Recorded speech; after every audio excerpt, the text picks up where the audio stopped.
council. First on our agenda is, councilors, do you have any conflicts of interest? Seeing none, I'll move to our minutes. Minutes of the regular council meeting held on October 3rd, 2017. Councilor Whalen. Thank you, Mr. Mayor. Moved by myself, second by Councilor Phelan, that the minutes of the regular council meeting held on October 3rd, 2017 be received and Are there any items for discussion in these minutes? Seeing none, I'll call a question. All those in favor? Opposed? That's carried. Minutes of the special council meeting held on October 3rd, 2017. Councilor Hanley. Thank you, Mr. Mayor. Moved by myself, second by Councilor Sharon, that the minutes of the special council meeting held on October 3rd, 2017 be received and adopted. Thank you, Councilor Hanley. Are there any items for discussion? Seeing none, I'll call a question. All those in favor? Opposed? That's carried. And I'll move on to my mayor's report. Welcome, everybody. There's been a lot happening in the city of Thorold lately. We had a few new additions to our talented staff at City Hall on October 10th. George Stojanovich has come aboard as our Director of Public Works and Community Service. Sorry, George, I messed up your name there. And Nicole Giuseppe is the new Executive Assistant to the CAO, and we are pleased to have Donna DeVecchio returning to the office of the City Clerk. She must have seen the article in Money Sense magazine that indicated Thorold tops the list for best weather and climate in all of Canada. All joking aside, on behalf of council, I wish to extend a warm welcome to all of them. On Saturday, October 14th, the Friends of Laura Seacourt unveiled the First Nations Peace Monument. Along with Councilors Ugolini and Neal, I attended this important event in our community. Also in attendance was the Lieutenant Governor of Ontario. I encourage everyone to visit this beautiful monument in DQ Heritage Park. All know that Halloween is coming, and this year there is a new event in town. The Downtown Business Improvement Association has organized a canine costume contest and puppy promenade. The parade starts at 10 a.m. on Saturday, October 28th. Participants can register online on the events page of the Thorold BIA website. The deadline for pre-registration is October 26th. They can also register at the check-in desk on October 28th, starting at 9:30 a.m. at the corner of Pine Street North and Albert Street West, where the parade will start. 3 prizes will be awarded at 11:30 a.m. on the back lawn at the library. Thorold's Age-Friendly Committee is having a symposium at the Ontario Paper Thorold Senior Center on Wednesday, October 25th from 8:30 to 12:15 p.m. Various people will be speaking on topics related to aging in place, housing, and services. The center is located at 8 Carlton Street South. Admission is free for this event. We have some organizations celebrating anniversaries. Our Lady of Holy Rosary Parish celebrated their 165th anniversary on October 7th. This means they were in existence prior to Canada becoming a country. Club Castropignano is celebrating their 45th anniversary on Saturday, October 28th, and Club Capri is celebrating 100 years on the same day. On behalf of council, I wish to congratulate them and thank them for their important contribution to making Thorold a wonderful place to live. And that concludes my remarks. We're going to move right into presentations, and that's what I was talking about before. Tonight we are celebrating Thorold as the winner of a very prestigious award from the National Trust for Canada, the 2017 Prince of Wales Prize for Municipal Heritage Leadership.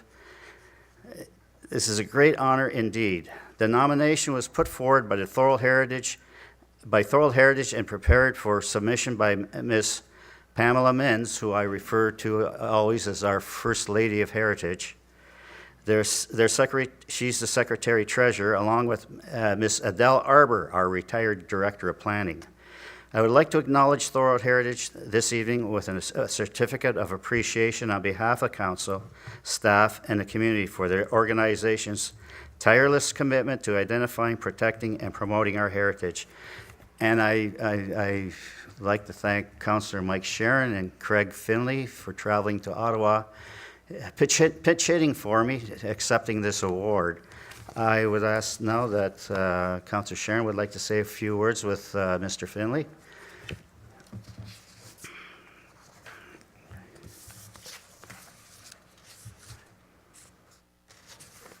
Thank you, Mr. Mayor. We on here? Now we are. Thank you very much. It was a great pleasure for me to have the opportunity to go with Craig and go into Ottawa and to be part of this award ceremony. The award ceremony was actually held in what was a church, a cathedral-style church, an Irish Catholic church that was in very close to where we were in downtown Ottawa.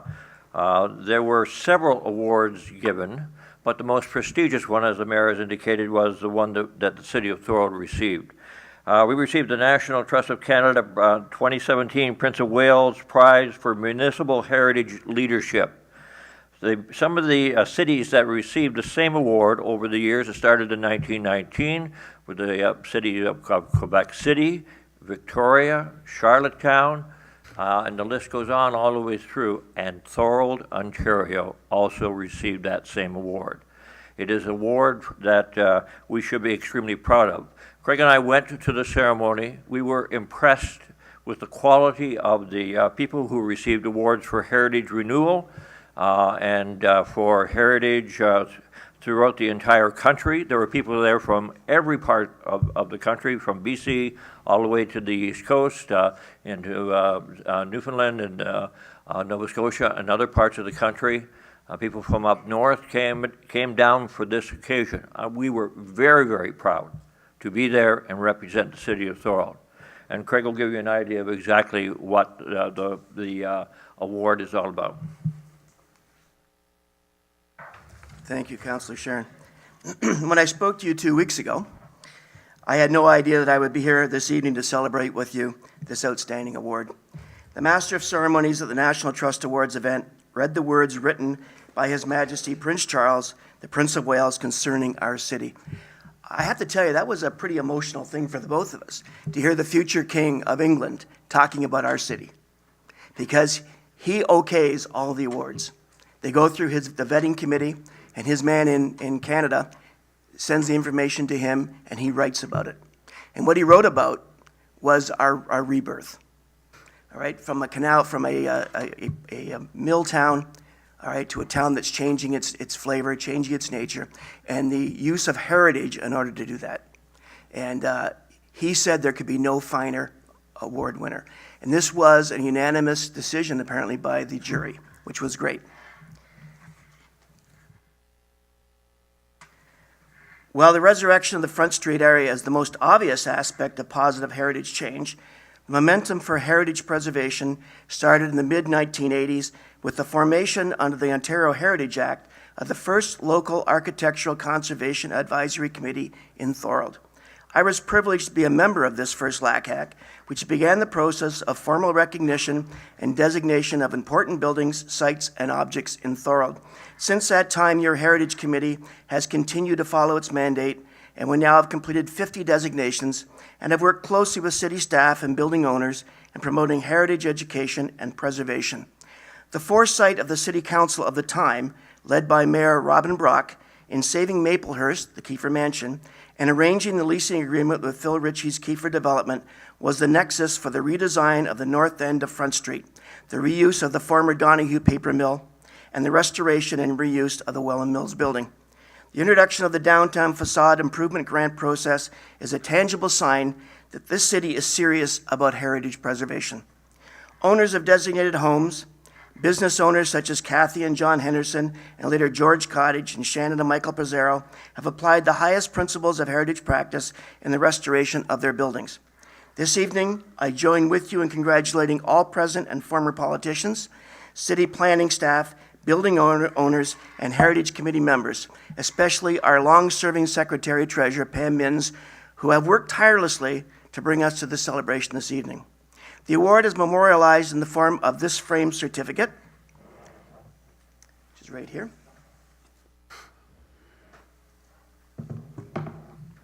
A bronze plaque, which will arrive later. All right, and the flag of the Prince of Wales. And the Prince sends a flag to all significant winners of the Prince of Wales Award. Councillor Sharon can help me with this. Right. Let's get it right side up. Okay. And it says, it's upside down this side. Yeah, there we go. It says, still upside down. There we go. And it says in the bottom, you can see the three plumes of the Prince of Wales. It says on the bottom, Ich dien in German. Of course, the first Prince of Wales was German, and it means I serve. And he takes that very, very seriously. You may know that the Prince has been a big supporter of heritage in all of the former British Empire, and very much in Canada. So we are very pleased to present this to the city as well this evening. So I am extremely pleased to formally deliver this award, Mr. Mayor, and believe me, we're all proud. Congratulations to the whole city.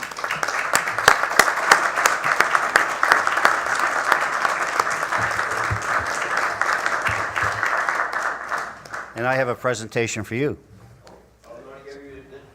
Okay.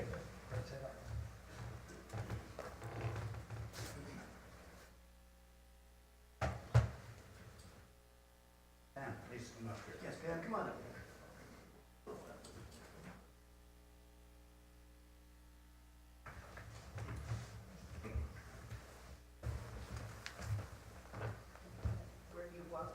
Right in the middle. Here.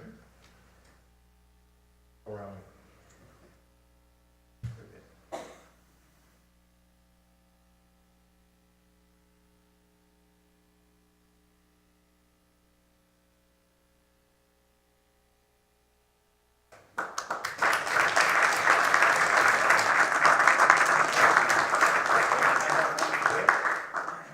And as mayor of the city of Thorold, on behalf of city council and our community, it is my honor to extend sincere thanks to the volunteers of Heritage Thorold for their dedication and commitment to the preservation of our built, cultural, and natural history, presented October 17, 2017. That's for you, Pam. Thank you very much.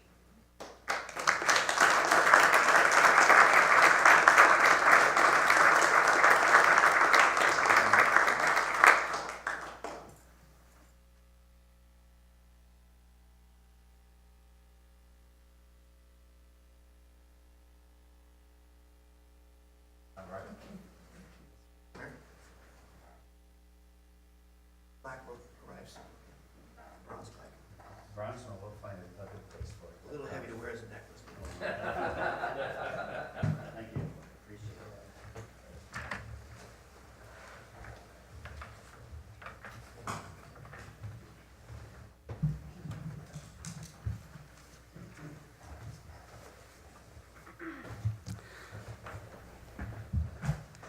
We're very proud of that. You know, it's very rare that a city of our size can stand out so high in our entire country.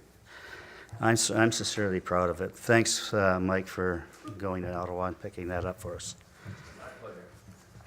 Okay, that concludes our presentation. We'll move on to delegations. We have Tony Vandermaas, Chair, and Joanne DeQuatros, Chief Librarian, Thorold Public Library, and they're going to update us of upcoming events, programs, and projects. Welcome. Thank you.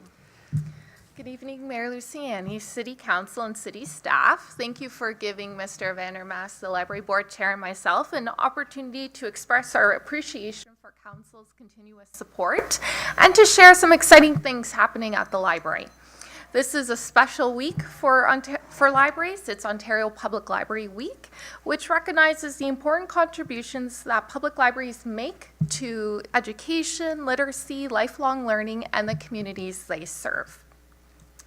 Statistics for Thorold Public Library show that last year patrons borrowed more than 85,000 items, the equivalent of 5 items for every Thorold resident. Our collection is not the only thing that is garnering attention, though. In 2016, the library's website had 42,174 hits. In total, 11,111 people spent 10,018 hours surfing the internet at the library. That's an average of 213 people a week, spending 200 hours a week using the library's internet and public access computers. Your library, though, is much bigger than DVDs, Blu-rays, video games, electronic resources, and statistics. Your library is the heart of the community. It benefits all ages, backgrounds, and walks of life in many ways.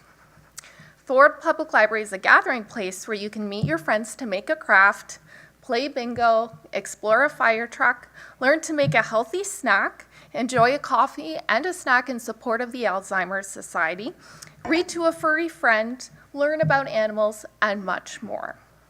The library connects individuals with our community through programs. We lead literacy-based programming in the community. For example, we conduct a monthly program at Cobblestone's retirement residence and at the senior center. We provide pop-up libraries where we share our books with community organizations such as the TCAG. The Thorold Public Library is dynamic. For instance, we have added a new collection of Blu-rays and new programs such as yoga and meditation, so we really do adapt to the needs of our community. What's in your pocket? For our community, it is $2.9 million worth of services. For the City of Thorold, it is a return on investment of just over $5 for every $1 of municipal funding. The library really is the best deal in town. The next two slides will focus on two library programs, Canada 150 and the Healthy Kids Community Challenge. They will give you an idea how the library uses its resources and programs to work together with our partners to build a strong community. First of all, the library is participating in Canada 150 programs. We have a blend of drop-in activities, scheduled programs, and of course, swag to give away. We began early this year with a new Canada 150 flag and a flag display. Currently, we have 3 drop-in activities that can be completed during the library's operating hours with a goal of 150 participants in each. So first is to sign the Door of Discovery, which encourages participants to explore their country through the library's resources and Canadian-themed programs. During our Patron Appreciation Day event on Saturday, we reached the goal of 150 signatures. The second activity is we're asking visitors to answer the question, what does Canada mean to you? And lastly, a book relay where participants are asked to read the picture book, C is for Canada by Mike Ulmer. This book showcases Canada's culture, history, and landscape. When you read the book, a leaf with your name is placed on the library's window. Scheduled programming included a booth in Beaver Dams Park on Canada Day, our annual summer reading clubs for all ages, Canadian author visits, and Canadian novels were chosen for our monthly book clubs. We gave away swag such as Thorold 150 and Thorold Public Library water bottles, as you have on your desks, Canadian flag pins and bracelets, and the Thorold Horticultural Society also provided red and white flowers to mark the occasion. The second program is the Healthy Kids Community Challenge. We are thankful to be asked to administer the grant with the city. The theme of the challenge is to boost fruits and vegetables for children under the age of 12. By means of this grant, the library was able to create new partnership and enhance current ones. For example, the library worked with the Thorold Horticultural Society to create a community garden. Niagara Region Public Health trained staff to teach children basic cooking techniques and healthy habits. In turn, we led cooking classes at the library and one at the senior center. We partnered with the Alzheimer's Society to lead an intergenerational gardening program with Brainwave Cafe participants. Currently, we are planning a partnership with the Thorold Amateur Athletic Association and a partnership with the Yoga Center of Niagara. The Yoga Center will be teaching a self-esteem workshop for girls under the age of 12. The next Healthy Kids Community Challenge event, you may want to mark your calendars, is a free skate at the arena on Thursday, November 30th from 4:30 to 6 p.m. Children under the age of 12 skate free, and those over the age of 13 are asked to donate a non-perishable food item or an item on the needs list for Thorold Community Care. In the new year, we will be continuing this Healthy Kids Challenge, and we also have a few other upcoming projects. So the first is we're updating our library software and joining a consortium made up of 4 other public libraries in the Niagara College libraries. This new software offers options to patrons such as email notification if your item is coming due, and it gives the patrons the ability to borrow from nearby libraries with even more ease than they do. So this will expand our resources for Thorold residents and create a stronger partnership with other local libraries. Our electronic resources are also changing. Beginning January 1st, we will be adding free downloadable magazines to already free downloadable ebooks and audiobooks. And lastly, of course, in 2020, the library will be celebrating 125 years of service to this community. And so we will be commemorating this anniversary. And this slide highlights events happening this week in honor of Ontario Public Library Week. And we would like to highlight Saturday's event where Councillor Neil and our library board chair, Tony Vandermaas, will be judges for the library's first Master Chef program. So if you miss it, please check out our Facebook, Instagram, and Twitter. Pictures and video of the event will be available. And once again, a thank you for giving Mr. Vandermaas and me the opportunity to express our gratitude for Council's continuous support, to highlight the role of the library in the community, our many exciting events, and how together we can build a strong community. Thank you. Thank you very much. Is there any questions for our presenters? Seeing none, thank you. We'll move now into, are you going to raise that?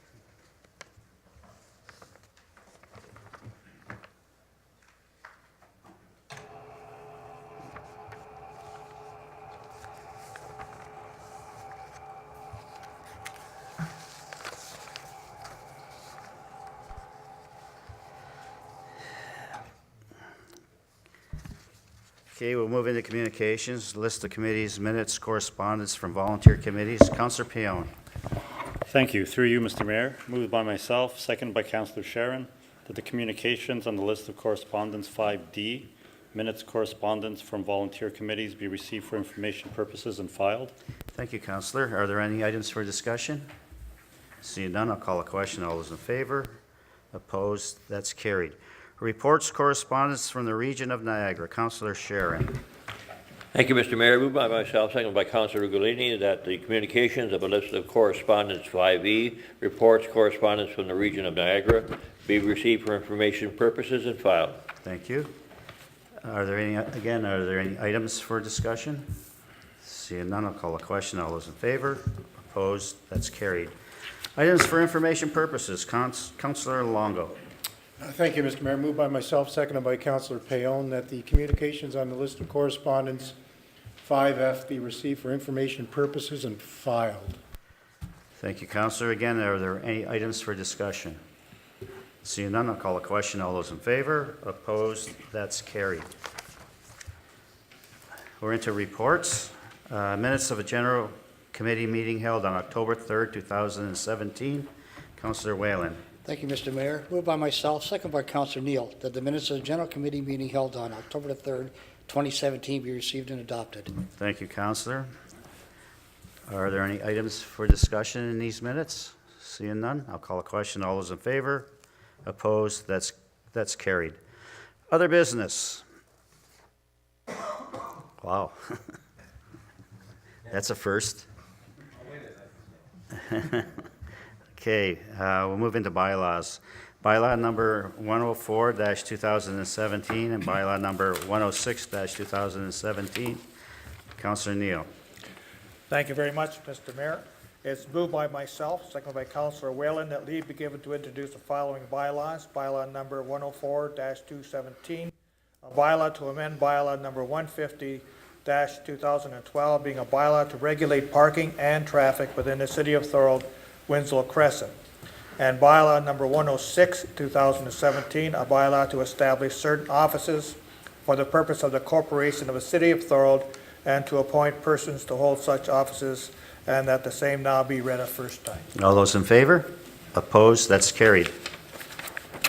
Moved by myself and seconded by Councillor Whalen that the bylaws just read a first time be read a second and third time and do pass, and that the mayor and clerk do sign and seal the same, any rule of this council to the contrary notwithstanding. Thank you, Counselor. All those in favor? Opposed? That's carried. Notice of motions. Are there any notice of motions? Seeing none, I'll move to adjournment. Counselor Ugolini. Through you, Mr. Mayor, moved by myself, seconded by Councillor Sharon, that this meeting is hereby adjourned at 6:56. Thank you, Counselor. All those in favor? Opposed? That's carried. Okay, we'll move right into General Committee, and this is going to take some time tonight. We have 7 delegates, and before I call this meeting to order,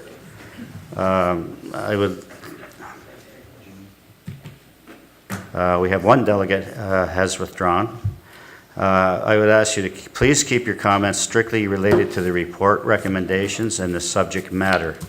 For those in the gallery this evening, you are reminded that during the proceedings, calling out or clapping is not permitted. All delegates will be subject to a strict 15-minute time limit. The recommendation report has been changed to consider the passing of the residential rental licensing bylaw to November 21st and not this evening. The public will have additional time to review the modified bylaw while the city upholds its policy for providing notice of implementing the bylaw. Comments in writing will be received by the city clerk up to November 1st, 2017. A copy of the recommendations are available at the back table to my left. Okay, I'm going to call this General Committee meeting to order. First up, councilors, are there any conflicts of interest? None. I'll move on. Okay, we have 6 delegates, and I'll ask our first delegate to come up, Samantha Middleton, and she's a resident of Confederation Heights. Welcome, Ms. Middleton. Can you please speak right into the mic? Trust me, I'm very loud. You shouldn't have an issue hearing me. Okay. Sorry. Good evening, councilors. My name is Samantha Middleton. I live on Winterberry Boulevard. I've come before you this evening more or less to discuss the issue of Winterberry, not necessarily just Winterberry, though. It has become a Thorold issue at this point.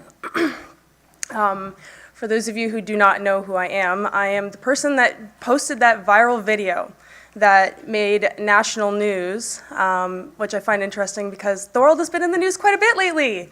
Not necessarily for everything good, but previous to today, it was all bad. I live in an area of Winterberry that is predominantly students. I can look outside of my windows and I see students. My house is surrounded by students. It's a little frustrating considering when I moved into that area, it was a lot of single families, a lot of young couples, and it was peaceful. Just like it is in the summer months, it's very peaceful. Sorry, a little nervous speaking in front of council for the first time, but it is something that needs to be spoken about. Within the past, I've lived in Winterberry for about 3 years now, and within the past 2 years, the area has gotten worse. Since the issue has become a national issue, so meaning that other universities have now seen what Brock University has done to our neighborhood and the fact of parties, it seems like it's become a competition amongst other universities. If you've noticed that there's been more national recognition towards homecoming parties this year after the Brock University video had gone viral, I find it rather interesting, to be perfectly honest. But that's a whole side note. The area in the last 2 years has transitioned from predominantly families to 90% students. It has changed the perception of the neighborhood. So essentially the neighborhood previously was viewed as a young, upcoming neighborhood, free for families, families would be comfortable, there's playgrounds, lots of space to run around, be safe, be free. But now, when you talk to people from other areas, and Winterberry is now known to the general public, to know that your neighborhood is referred to as a slum is a little disheartening, to be honest. So what I would like done, essentially, is what you guys have already discussed, and that is bringing forth that bylaw to license rentals within the city of Thorold. The city of Oshawa has already done so. They have what's called a bylaw called, it's like a residential housing license demerit system. So essentially how that works, based on what I've read, each house is given points, demerit points, based on breaking bylaws. And it's not just student-based. So this is based on tenants, and this is based on landlords. Living in Winterberry through the summer months, the neglect that has been placed forward in our neighborhood based on property maintenance is truly disgusting. I shouldn't see 3 feet of grass on properties on our street. And I do realize that our bylaw officers are very busy. I do realize that there's a lack of them, which is being dealt with. But at the same time, though, it shouldn't get to that point that bylaw should get involved. There should be regular maintenance, and I believe that landlords and tenants should be held accountable for their properties. So I don't know if councilors have seen that bylaw with the city of Oshawa, but I truly believe that the city of Thorold would benefit from having such bylaws enacted in accordance with your licensing that you're already trying to put forward. I didn't bring a handout, I could have, but it is available publicly on the Oshawa website, as well as for our public to find and view, because it doesn't just look at property maintenance, it looks at nuisance, it looks at noise, it looks at waste, it looks at numerous different things, and in the end, the landlord would be held accountable for their property and for their tenants. I also would like to bring forward the idea of what Councillor Hanley discussed at the last meeting, which was increasing the bylaw, like the fine, sorry, for nuisance. I don't know what you had discussed as far as a rate increase, but I do agree with that. And I do actually have a question for council regarding that. Based on the bylaw word for word, it actually states that it's a per tenant fine. Now, based on what I understand from that definition, per tenant would imply each person within that property. Is that not true? Can you answer that? So a $365 fine should be given to each person within that residence. Am I not correct in that? Mr. Well, can you help us out with that? Through you, Mr. Mayor, I don't believe it's per tenant. Based on the bylaw per word, per verbatim, it does say per tenant. So that's why I'm curious, because based on what I've discussed with many of our residents, and as well as a previous delegate has discussed, if students are not taking the fine seriously and they're handing out a bucket previous at parties to accumulate money for, oh, it's only $365.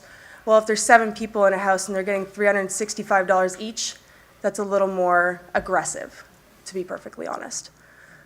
So that's the way I read it. I might be wrong, but that's the way I understood it. So it might be something to look into if they think it's a joke. I don't think it is. So, but that's just one thing, and I do agree that the fine should go up.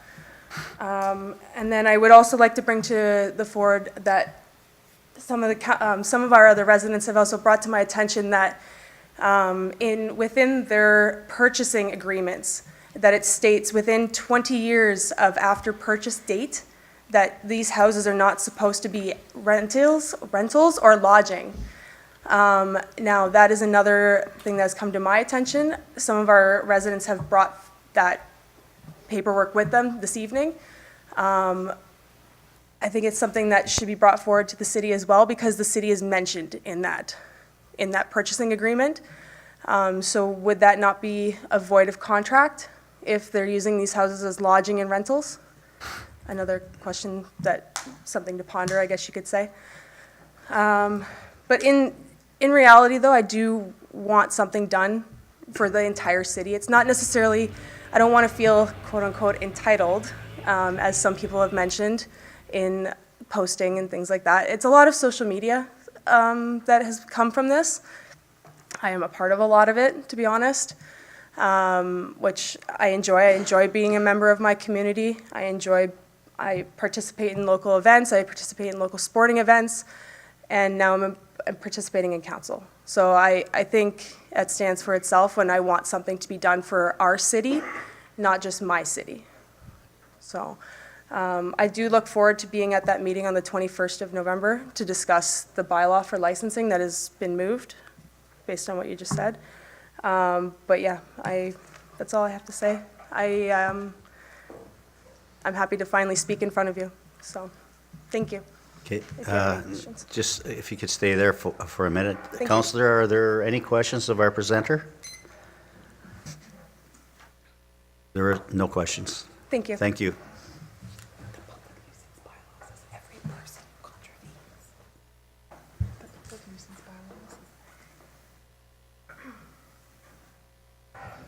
Okay. You want to announce that? Just to... Our clerk has something to say regarding that bylaw, the nuisance bylaw. I have pulled up the public nuisance bylaw, and it does say that every person who contravenes the bylaw is subject to the applicable fines contained, which are approved by the Ministry of the Attorney General. So when we're speaking about increasing fines, it may not be possible. They have a benchmark based on other municipalities across Ontario, and we all have to stay within that. Of course. When we established our fines, we sent them to the ministry for approval before we could go ahead with them. So we do know currently they are in the right realm of things. Councillor Hanley did mention that at the last meeting, saying that it did have to go to the provincial level in order to get approval. So I am aware of that. I'm more concerned about the per tenant thing, that's all. So, thank you. Okay, thank you. Our next delegate is Aaron Pathak, President of Hamilton and District Apartment Associations. And he also would like to talk about Development and Engineering Services Report, DES 2017-74. Mr. Pathak? Pathak, Okay. thank you. I really appreciate having the opportunity to address you. As you said, I'm the president of the Can you Hamilton. speak right into the microphone, please? Is that better? That's a little better. Yeah. I'm the president of the Hamilton and District Apartment Association. Our membership represents about 30,000 rental units from Mississauga, Brantford, all the way into Niagara. And in Hamilton, we've been studying this issue since about 2008.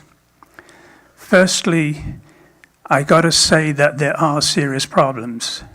I didn't just see the one video. There's videos in Hamilton, there's videos in London, it's all over. It's all over, and it's got worse. In London, they brought in licensing, but it still happened last year, and it's happening again. There are a number of problems, and they need to be dealt with, and no one solution is going to deal with all the problems.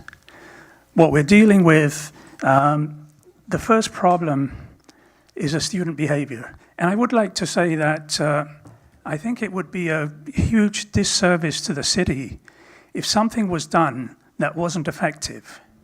And 3, 4, 5 years down the road, you're looking at the same problems, the same things happening.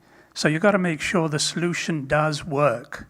And I'm not sure that it does. So the main issue is student behavior, tenant behavior. Secondary issue is some substandard units. There are other issues, but those, to my mind, are the two. They've been brought up again and again in various cities.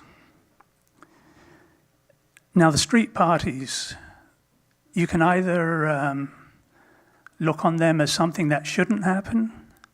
Some people say that, oh, it's kids letting off steam. If you want to take the attitude that it's kids letting off steam, move them to a park. Bring in some food trucks, bring in some entertainment, get them off the street. If you don't want them on the street, There needs to be police enforcement, and it should be prevented. It was not the tenants specifically on that street that were running up and down there. Some of them were. But I'm sure that there are a lot of people who are not from the area or from that immediate street who are running up and down and causing havoc. So we need to make sure that, we're not doing something that is not going to be effective. And I believe that that is not going to be effective. There's a perception that landlords have a lot of control over behavior of their tenants. That is absolutely not true. If there is a party, landlord serves a notice, and if it's not repeated within 6 months, that's the end of it. If it's repeated, then he serves another notice. It goes to a landlord-tenant board hearing. The process will take at least 3 months. The process will only work if there are witnesses who come to landlord-tenant board and say on such and such a day, such and such a time, at such and such a location, this was the issue. Even with that, you quite often find the adjudicators at landlord-tenant board give tenants a second chance. So to say that the landlords can prevent noisy behavior or student misbehaving or any tenant misbehaving, that's a complete fallacy. The time delay is so big, 3 months. You want to have the same party for 3 months? You won't if the police go in and lay charges. If you leave it to the landlord to evict the tenant, 3 is the minimum, could be 4, 5, 6 months to get the eviction. The protection under the Residential Tenancies Act protects the bad tenants, and that's unfortunately the way it's written. Now, there are some substandard units, I'll mention that as well. And the reason there are substandard units is because there isn't sufficient supply. There's a shortage of rental units. Imagine if the university was to add 1,000 units of residence next year. The substandard units would not get rented and they would get improved. So it's a supply shortage. The university has expanded, and this is not just here, but throughout the province almost. McMaster, London, all the universities, they've expanded, but they haven't built the residence they need to. There needs to be purpose-built student residences, whether they're on campus or off campus, but there's more student housing needed, and that's the only way you're going to get the students out of the single-family homes into purpose-built student rentals.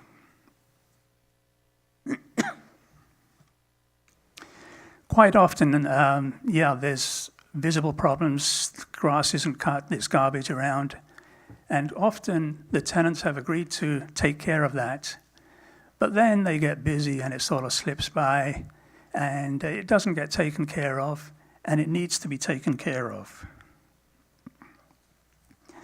So how do we handle this? Like I say, the student parties, you've either got to clamp down or move them somewhere else. If you're looking at the other issues, you need your bylaw enforcement. If the grass is long, you need to have bylaw go by and issue an order.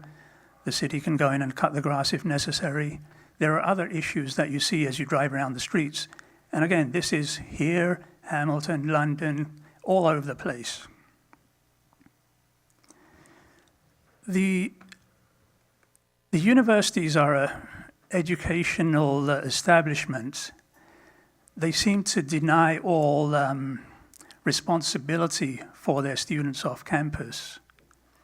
I'm not a teacher, but they are. They should be able to get through to their students better than I can or any landlord can. The landlord cannot dictate what the students do or don't do. The landlord cannot teach the students. These are the prime of our youth. And, they need a little bit of guidance and training. If the university can't take direct action, they definitely should be doing something or another to help with educating the students as to how they should be behaving in public. When you enforce the external bylaws by driving up and down the street, issuing orders for things that aren't done, You could at the same time knock on the doors, ask students if they want to have the unit inspected and issue orders for inside if necessary. You can send out mailers to certain areas, send out a mailer, people if they're substandard units, then the tenants can call in and have bylaw inspect their units. You don't need to set up licensing to be able to do this. One thing Hamilton found when they were doing more proactive enforcement, a lot of the homes where they drove by and issued orders, or in some cases almost half of them were not students but owner-occupied. So if you go around and you look at some of these homes, they may not be student-occupied, but if bylaws are enforced, that will bring up the standard of that area, that property, and be good for everybody. Sir, excuse me, Mr. Pathak, you're making a lot of good points, but the bottom line is this report is specifically about safety, not necessarily centering out the students. So I just would like to, if you can drift to the safety aspect of this report, please. Well, the safety has two aspects. The safety of the street, where you've got the wild parties, which I've spoken about. The other side is the internal safety. So there are ways of dealing with that. As I said, you can mail out information packages to those areas which have high student populations, requesting students or any tenants who have a complaint to contact the city and be inspected. There can be information circulated through the university for the university students. And as I said a few minutes ago, the reason students are taking, or anybody is taking a unit that is not perfect, is because they can't find a better one. There's a shortage of supply. I realize it's not in the hands of municipalities to create large volumes of rental supply, but if you look at the fact that for 30 years there was almost no rental supply, population grew, universities and colleges grew, but no rental supply came on tap except for homes that were converted to rental. If there was rental construction taking place, then there would be fewer homes that were rented out, and people would be in apartment buildings, townhouses. So, the issue goes a lot deeper, and just passing this bylaw will not achieve the desired effects. This will obviously be an expense, and I will point out that in the first year, London lost over $1 million in their licensing program. They didn't get as many licenses issued as they thought. Licensing will increase the rents. This is a basic fact that I don't think anybody can really deny.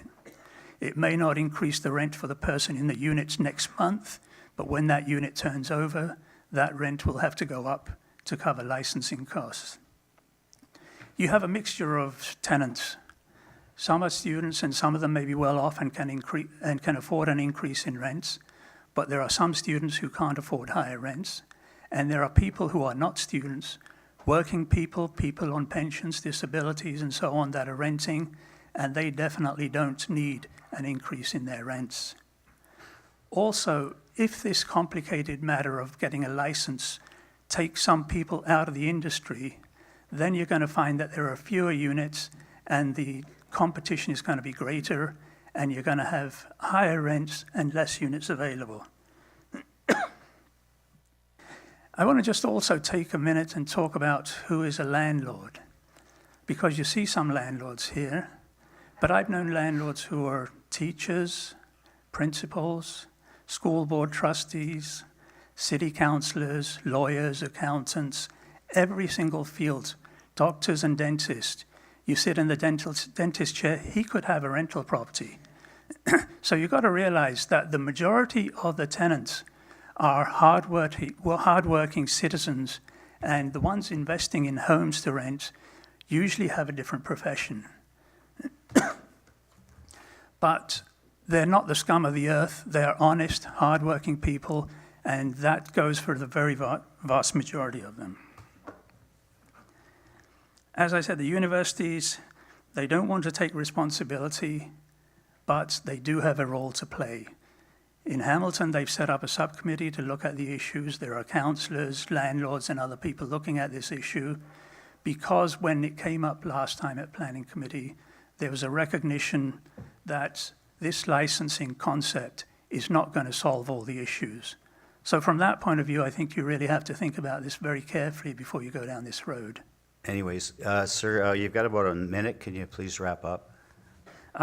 Yeah, I'll just mention a couple of things. In the bylaw, there's requirements for insurance. Whether there's a requirement for insurance or not, every landlord has insurance. If he has a mortgage, he needs it for his mortgage. You don't need to be monitoring that. Even if he doesn't have a mortgage, no landlord is stupid enough to put tenants in a building without insurance, because that's a recipe for disaster. The other thing I will just mention, there was some reference to a fire safety plan. So if you have two adjacent houses, one that's owner-occupied and one that's rented, is the owner-occupied a second-class citizen that they don't need a fire safety plan?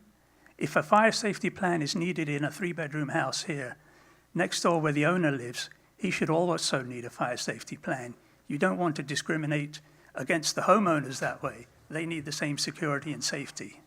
I'll wrap it up there. If there are any questions, I'd be happy to answer them. Thank you very much, sir. Are there any questions of our presenter? Seeing none. Oh, Councillor Pion, go ahead. Thank you. Through you, Mr. Mayor. I have a question about what you said, that landlords shouldn't be held responsible for the behavior of the students.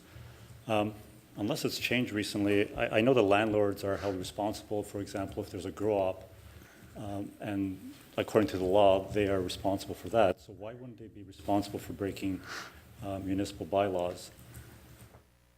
They are not responsible for, they're not the ones who go to get fined or go to prison for a grow-op. They are responsible for the cleanup of the grow-op when it's found and shut down. Also, the landlord can't be held responsible for a noisy party that goes on. How can you expect him to control that? Like I say, it takes months to evict for that. Through you, Mr. Mayor. Yeah, I wasn't implying that for a party, but for example, property standards.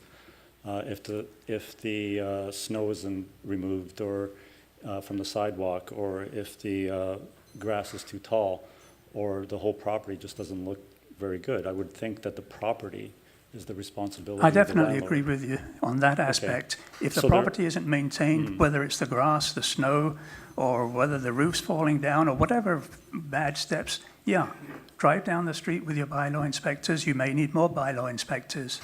And I would point out that if the city looks better next year or the year after because of bylaw enforcement, then the property values will go up and the tax revenue from those properties will go up. So I think it's a good investment to have bylaw inspectors bring the entire city up to a higher standard in regards to the street appeal of the city. Okay, so the property standards should be a responsibility. That should be an order Okay. directed at the landlord. Because in Thorold, and I have a question associated with this, in Thorold, I understand the parties are a big problem, but we also have a lot of problem with unkempt properties and properties that just don't look very good in the neighborhood. So my other question then is, since you represent a large association of landlords, first of all, are there, I would assume because you're here, that some of the people who belong to your association have properties in Thorold, is that correct? Some of them, our members are in Okay. the room today, yes. To be a member of your association, are there standards that the landlord has to abide by? So that, for example, if they violate the bylaws too often, they get kicked out or something to that effect? No, that's not something we do. We go into education, we try and educate our members. We hold dinner meetings with speakers, morning educational seminars. We put out newsletters with information for our members, but we don't have the capability to be enforcing that the city has to do through its bylaws. No, I understand that, but let's say the city keeps fining a landlord for all sorts of bylaw infractions. Given that they are part of your association, I would imagine to be in there, they have to maintain some sort of standard. We heard earlier from the previous speaker how some cities have a point system. would it be reasonable that if we developed a point system, if a landlord develops too many negative points against them and they are part of your association, that perhaps they should be reprimanded by your association? That is something that our association may look to at a later date, but as of right now, our association doesn't have the resources to deal with that and to be monitoring what is or isn't happening there. But the city should definitely be enforcing the bylaws and making sure that people are living up to the standards that have been set. Okay, thank you. That's all my questions for now. Councillor Neal? Thank you, Mr. Mayor. Questions through you to the presenter. You mentioned that there would be an increase in rent because of the $250 increase per year in the licensing fee. I find that hard to believe. I'm an accountant by trade. I've looked after hundreds of rental properties over the years, and from my point of view, I doubt if there would be very much of any increase in rent because of a $250 license fee. Would you answer that question? Yes. Obviously, for a sitting tenant, you have to go to Landlord-Tenant Board and file for an above-guideline increase.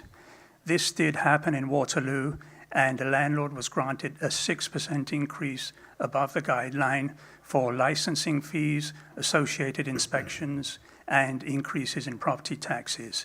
But that's just one example. In this situation, where when the property turns over, a landlord is going to try and recover his increased cost. And there may be more cost than just the actual fee.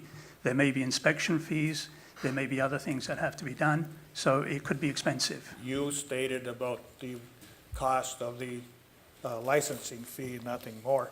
And my suggestion is, I don't know why that particular person went for whatever the rental fee is in Waterloo to go through that particular aspect for a whatever it is, or their $250 fee.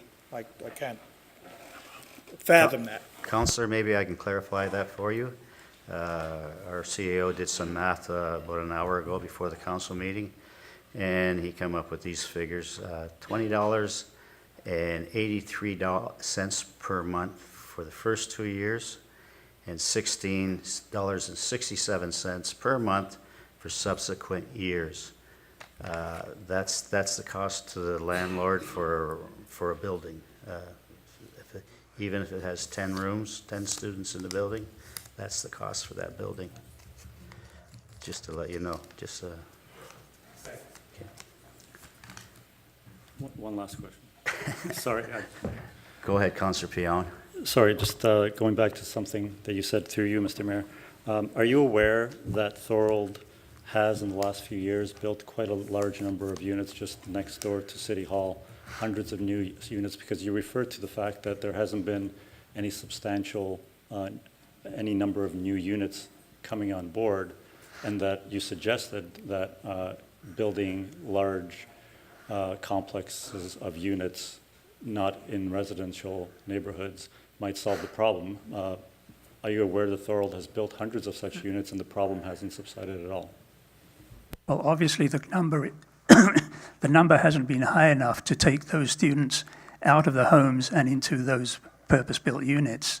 And when I say that there haven't been units, if you look province-wide, there was about a 30-year gap. It's only during the last 4 or 5 years that there have been some units, but there haven't been sufficient units to make up the gap for the 30 years when there was nothing, almost nothing.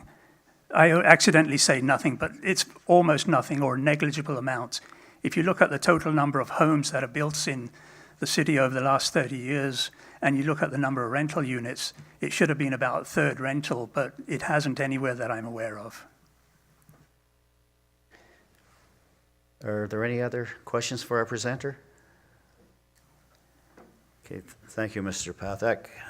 Thank you for the opportunity to speak. You're welcome. We have Mr. Wally Jansen, and he's a landlord. Mr. Jansen? Hello, Council.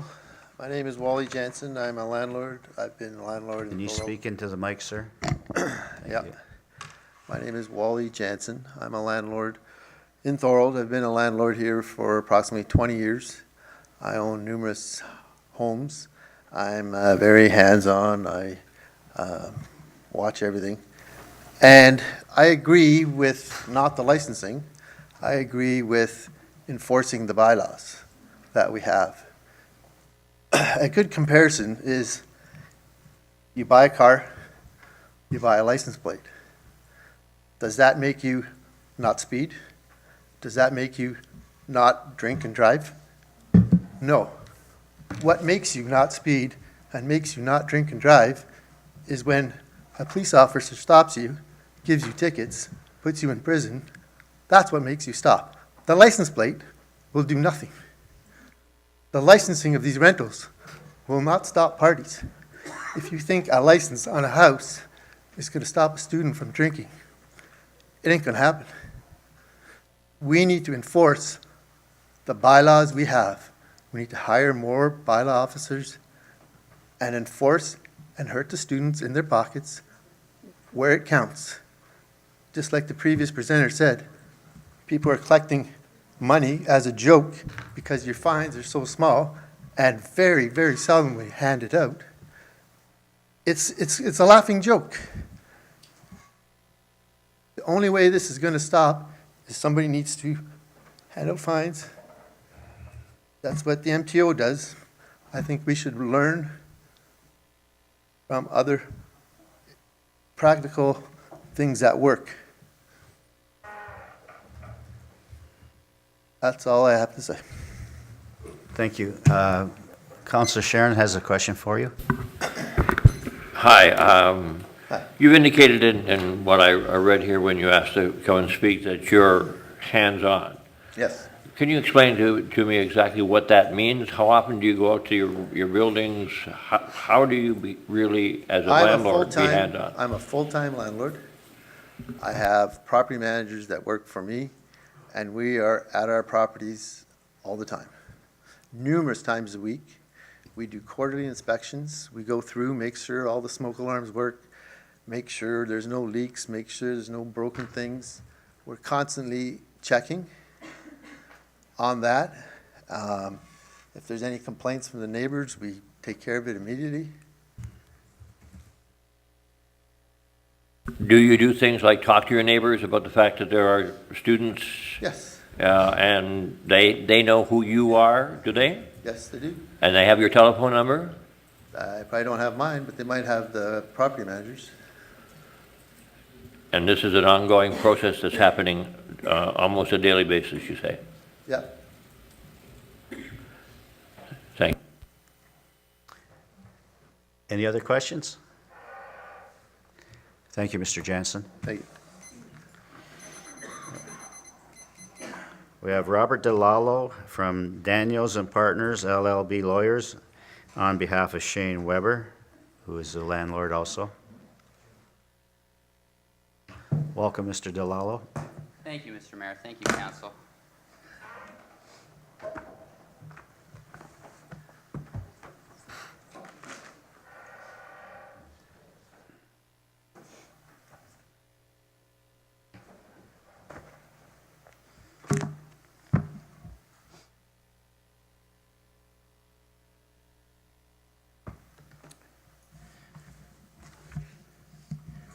Okay, so I've reviewed the proposed bylaw in detail, and I have some comments arising from my review. In my opinion, there are problems with the language of the proposed bylaw which need to be addressed before the bylaw is approved. The main issue is that a license is required to carry on a residential rental business. Now, there's some clarification required there. The staff report suggests that a license is required for each rental property. But that is not what the bylaw says. The bylaw says that a license is required to carry on a residential rental business. This is defined as the operation of a rental unit. Rental unit is defined as a dwelling unit offered for rent. Dwelling unit is defined as a unit, whether in whole or in part, that consists of a self-contained set of rooms located in a building, is used or is intended to be used as a residence, and contains a kitchen and bathroom facilities. Now, based on these provisions in the actual bylaw, more than one license could be required for a rental property. A rental property with more than one unit requires more than one license. For example, a property with an upstairs unit and a downstairs unit would require multiple licenses. The question is, how much will this cost landlords? It is vague in that sense. A landlord does not know how many licenses he or she needs.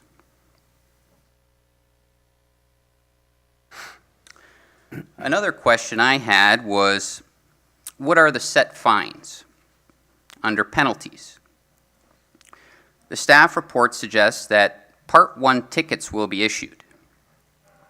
I do not see set fines as part of the bylaw. I don't see a schedule that sets out the set fines.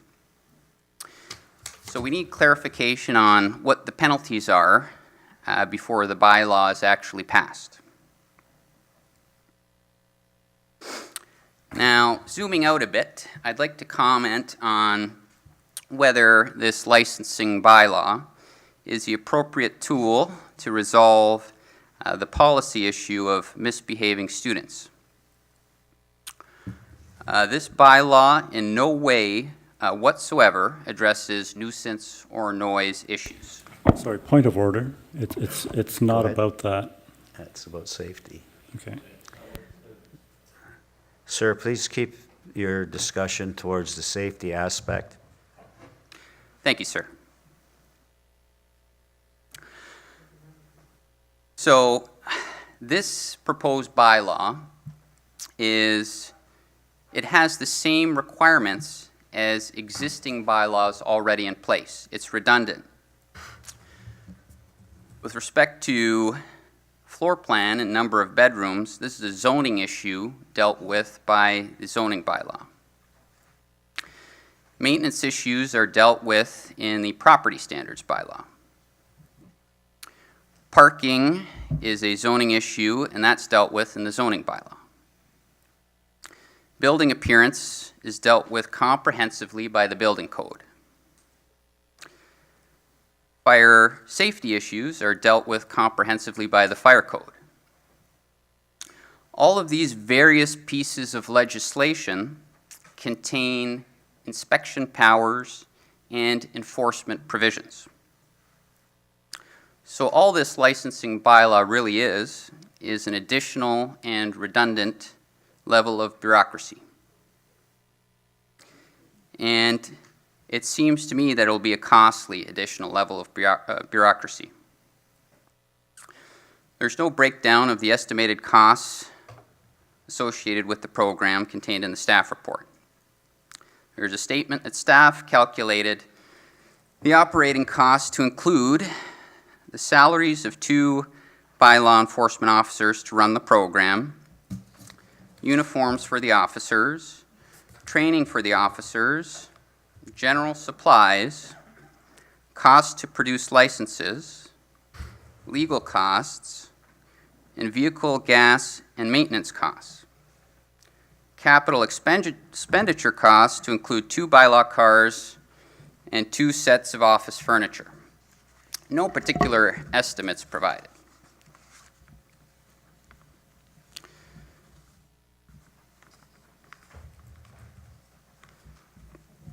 The third point I wanted to raise is with regard to process. I think this is an important point. I believe the process involved leading up to today was inappropriate. and I believe council should be mindful of bad faith in passing this bylaw. It could be argued that there are some indicia of bad faith present here.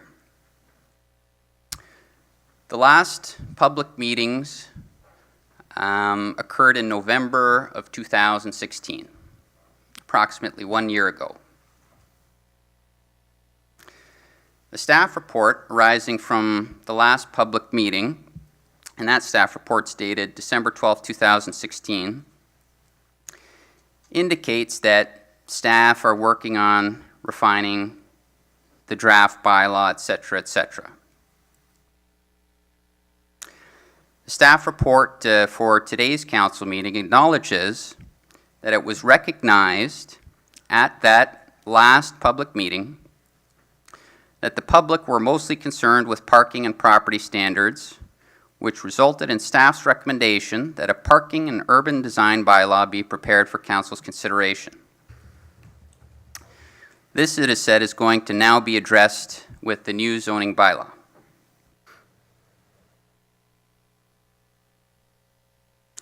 So from that point, we have essentially a cryptic email on Thursday about the addition of this item to the agenda. The material posted to the website Friday afternoon for council meeting on Tuesday. I would suggest this gives the appearance of an arbitrary reaction to recent high-profile incidents. I would suggest that the bylaw may have been pushed through with inordinate speed. Normal procedures may not have been followed, and certain parties were kept in the dark. Thank you. Those are my submissions. Thank you, Mr. DeLallo. Are there any questions for our presenter?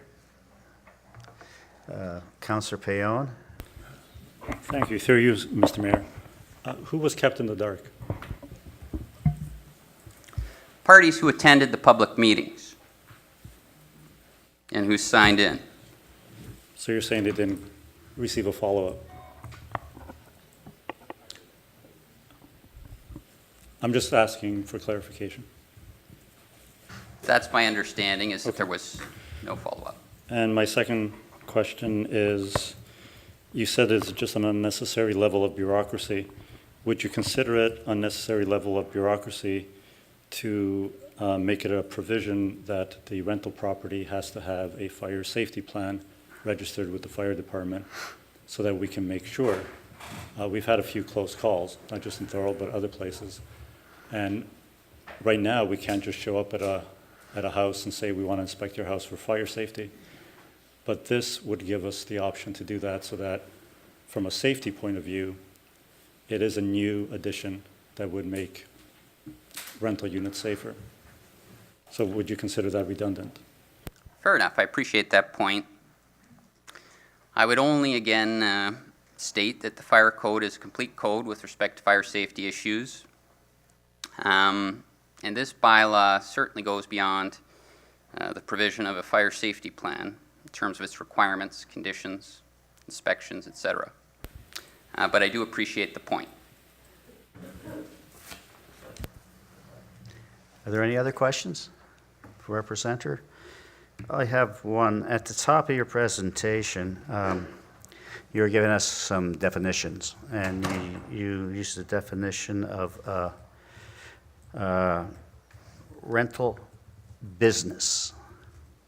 So I look at the word business, and I'm concerned about that because right now, if you own a building with 6, 7, 8 rental units in it, they're classed as residential and then taxed as such. So are we actually, shouldn't we be taxing them as businesses? That's an interesting question, perhaps for another day. You said it, though. That's what you said at the top of your presentation. Like, if that's the case, we're not charging your client enough money as far as taxes are concerned. Thank you, Mr. Mayor. I don't see the relevance, but I appreciate the question. Okay, Councillor Whalen. Thank you, Mr. Mayor. Go a little bit further on this presentation and what Councilor Payon said a little while ago about the safety precautions that we're taking on this. That's a primary concern, is the safety of these residents. And that the fire chief can clarify if I'm wrong, but I'd hate to have him go into a unit that is not safe and find out that we've had a hazard that arose because we didn't do our due diligence. And the fact is, the fire department doesn't need any search warrant to get into these units. They get in with if there's a safety problem inside. And I think the fine for that is $25,000, which is a lot more expensive than this little bit of a registration fee. I appreciate that point, and as I suggested in the presentation, the fire code would have all these pieces of legislation would have their own provisions for inspection and enforcement, rendering this bylaw redundant in that sense. Okay, thank you, sir. Thank you. Our next delegate is Maria Recruit, President of the Niagara Real Estate Investment Association. Did I pronounce your name properly? Correct, thank you. Oh, thank you, sir. Thank you very much. Good evening. I hope you can all see me. I'm a little bit on the short side. Okay. I, too, am a landlord and have been a landlord for 17 years in Niagara, and I consider myself to be a good landlord. I make sure I take care of my properties, take care of the tenants who are living there, abide by the rules and regulations, whether that be parking or fire inspections. So I feel that, again, the bringing in a bylaw, another licensing is redundant. I feel that we have everything in place already. I think all you have to do is enforce it. And if we do have moments when the students go crazy and they're running up and down the street, just fine them all. Because if you fine 1,000 people $365 each, then there's your money that you need if you have any shortfall at the chamber. That's kind of the way I look at it. So I feel it's unfair and discriminatory on the part of council or anyone to discriminate against us who are landlords. We have the laws in place. I think all we have to do is just enforce it. And when we have problems with people making noise, there's a noise bylaw, well then send in the police. That's what we're paying our taxes for. Why do we have to keep paying on top of what we should be getting in services? Because our tax dollars are paying for all these services. And I think we should be using those services. So if you don't like someone making a noise or whatever else they're not supposed to be doing, just call the police. That's their job. So I like to keep my things really short and sweet because everyone else has spoken, actually touching on all the points that I feel I would be touching on. But please keep in mind that and many times people think that because you own property, you're a multimillionaire. Well, you're not. Sometimes you make very little profit in a month. When you think of the bills we have to pay, everything is always going up. We can't raise our rents as much as we'd like to, yet we're going to be adding on another tax on us, which is the licensing fee. So I would ask that you work with what is in place now and not put an extra burden on us, which eventually will go down to any tenant there is. And I'm sure there are many properties that are not holding fast to the rules, but they may not all be rental properties. They could be just ordinary people that just don't feel like mowing their lawn, or they're seniors that can't mow their lawn. So I think before we throw the baby with the bathwater, we should really be looking at which properties are the ones that are not up to standard and take care of them. Thank you. Thank you. Can you stay there in case yes. there's questions for Yes, you? of course. Thanks. Are there any questions for our presenter? Seeing none, thank you very much. Thank you very much. Good evening. And our next delegate is Peter DePaula, and he's a resident. Welcome, Mr. DePaula. Good evening, Council. Nice to see everybody hard at work. Thank you. Peter DePaula, 79 Honey Locust. I am a resident right here in the great city of Thorold. And I guess I'm here tonight to really get some clarification. And I think I have three principles. I think I want to make sure that we identify what the issue really is and sort of have some clarity on it. Then I want to make sure that we've investigated it properly. And then maybe we need to think about how we innovate to find a real solution. And so, as I was standing in the gallery, if I can say, I'm a little bit confused right off the bat, because that's why I want to identify really what is happening. Because I heard somebody say, point of order, this is not about students. Yet I heard Councillor Sharon ask specifically a previous speaker about students. So we are one community, we are one people, and I think we need to be transparent with each other, really what is happening. I heard, and again, I'm really trying to understand what we're trying to do, and I appreciate the position of people, because I'm a resident. I live where the party just happened, but I also am a part of this community, and I want it to be safe for everyone. You mentioned a fire safety plan. It leads me to believe that without this document, nobody is safe from fire. I just don't want us to go down a road that we don't necessarily need to go down, because students, while I've lived here since 1993, and I know that the first 2 weeks of September, this is pretty par for the course, what happens.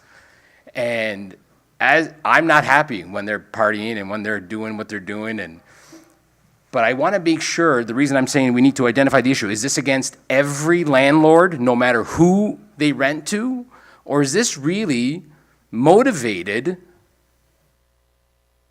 by 18, 19, 20, 21-year-olds for a month when they celebrate their homecoming and unfortunately are misbehaved. And I sit here and I think about that, and I think, Brock University has rules. They don't seem to be having meetings in Schmon Tower about the behavior of students on campus. Yet we're sitting here today expending your resources talking about really what's at the heart of this issue, I think.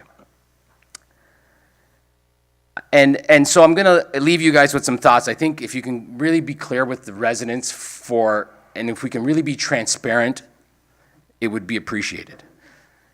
And then I think you need to really investigate what we're trying to do. And you need to investigate and invest. And it's been mentioned before, this issue has been around for a long time. So are you after the landlords? Are you after property values? Are you after safety? And then I would say we need to think about how we innovate for a real solution, not necessarily additional laws that just put it on the book so somebody can say, well, this is what we did. That maybe doesn't really answer what the issue is. I want to make sure you're aware that the government of Canada, in its 2016 budget, has allocated $2 billion to universities specifically for residency. I want you to be aware of that fact, that they're going to spend that money in the next 3 years. You also need to be aware of the fact that it's changing demographics and changing the way kids learn today. So if students are at an issue, online learning is only expanding. And that's what I mean as an example of what we need to do is investigate, because is this a knee-jerk reaction to something that could potentially solve itself in the future by other things that are happening? And I'm not sure if you're aware of that. What I would say is, I think there's some confusion, what I'm hearing, just hearing there. Is it a safety issue, or is it a business licensing issue? Is it a revenue issue for the city? I'm here to say I appreciate the position you guys are in, and I thank you for looking after all your citizens, students, seniors, regular people, and I just hope that you really do that with the trust that the people of the city of Thorold have put into you people there. That's that's my end of my comments. Thank you very much. Are there any questions for our presenter? Seeing none, thank you very much, Mr. DiPaolo. Okay, that concludes our delegates for the licensing bylaw. I'm going to pass one finance report first, and then I'll ask for a motion to move the one DES 2017-74. I need a motion to move it forward after we debate the finance report. So I'll move on to that report. DF 2017-24, accounts payable for September. Ms. Morrow. Thank you, Mr. Mayor. The recommendation is that the accounts payable for the month of September in the amount of $3,864,734.56 be received and submitted to council for approval. And this concludes the report. Can I get a mover for the report? Councillor Whalen. So move the report. Are there any speakers to the report? Seeing none, I'll call a question. All those in favor? Opposed? That's carried. Now I need someone to move the DES 2017-74 City of Thorold residential rental licenses forward. Councillor Ugolini? All those in favor? Opposed? That's carried. So I'll ask, who, are you, Martin? No. Oh. Mr. Darbyson.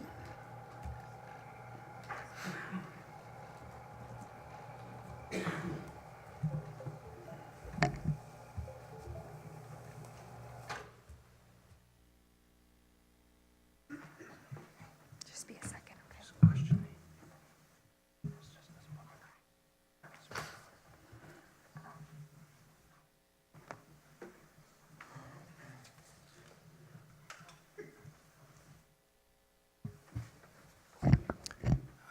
Just waiting for the presentation to appear on the screen.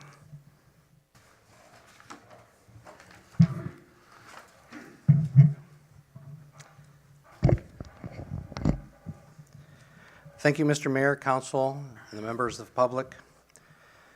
The residential rental licensing program is being brought forward for Council's consideration this evening.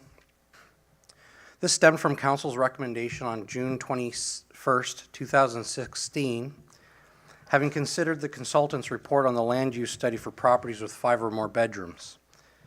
One of the recommendations approved by Council was to draft a residential rental licensing program. Considerable staff time and legal advice has gone into the development of this program, which included extensive consultation.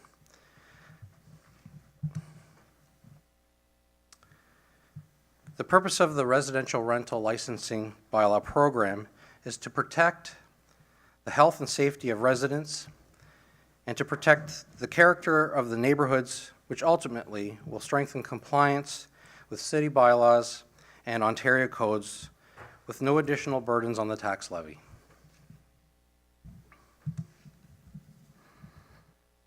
It is important to understand that the residential rental licensing bylaw program does not regulate who lives in a residential unit. It does not regulate the number of bedrooms or the number of parking, or the number and location of parking spaces. This will be addressed through the future proposed zoning bylaw update.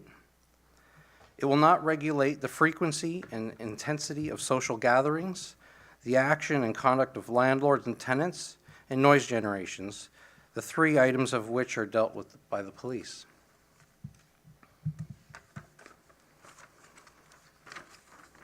However, there's an overall community benefit to be gained with this program.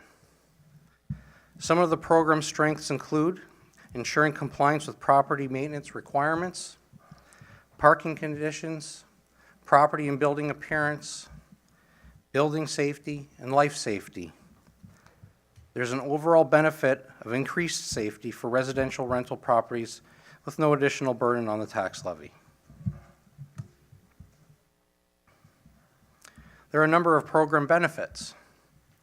For landlords, rental units are assessed on the same standards, and owners are accountable for their operation of their rentals. For tenants, it will provide healthy and safe rental accommodations in the city, and the city can monitor and enforce if improvements are not made. For the neighborhood, it will afford protection of residential amenities and neighborhood stability. It will also proactively identify non-compliant landlords. For the community, the program will promote quality and safe rental accommodations in the city of Thorold and is self-sufficient as it does not put a burden on the taxpayer. This slide provides a high-level view of the process of the program. The new process for licensing would begin with an application for a license. The city would review the application and conduct necessary inspections. If the inspection passes and the application is approved, the city would place the address on a register and provide a license to the owner. And renewal applications are to be submitted every 2 years. I conclude the presentation with an important note that a number of other municipalities having implemented licensing, including London, Oshawa, North Bay, and the City of Waterloo, are having success. Through this program, the city also has an opportunity to improve the residential rental safety throughout the city. As such, the recommendations of Report DES 2017-74 are as follows. The General Committee recommends the following: that the residential rental licensing bylaw be supported, that the residential rental licensing bylaw be forwarded to the council meeting on November 21st, 2017, for the approval to take effect on January 1st, 2018, and that applications are to be received by the city within 3 months of the effective date. Complete applications to be received by March 1st, 2018. That notice of the residential rental licensing bylaw approval be placed in Niagara this week, Niagara News, the city's website, and an information flyer to be inserted into municipal water bills. Number 4, that staff be directed to send notice of council's approval of the residential rental licensing bylaw to contacts on the master residential rental licensing list. Number 5, that the residential rental licensing bylaw and supporting information be made available on the city's website. 6, that Brock University and the Town and Gown Committee be advised of council's approval of the bylaw. 7, that the residential rental licensing program be monitored to evaluate its effectiveness and sufficiency. 8, that $152,626 for the hiring of 2 full-time bylaw enforcement officers be approved. And number 9, that the 2017 overrun of $69,882 for the residential rental licensing program be repaid to the general account once funds are generated through the collection of licensing fees. And that concludes the report. Thank you, Mr. Darvison. Okay, could I get a mover for Councilor Ugolini? Moves the report. Speakers to the report. Councilor Whalen. Thank you, Mr. Mayor. Question through to Mr. Darvison. Number 8, the 152,626 for the hiring of 2 law enforcement officers. I presume that would be in the 2018 budget.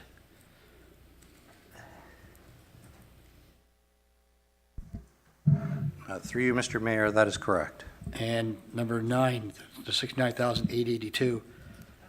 Is that required right now? Can you tell us a little bit more why that's needed right now? Or does it implement the licensing? Or?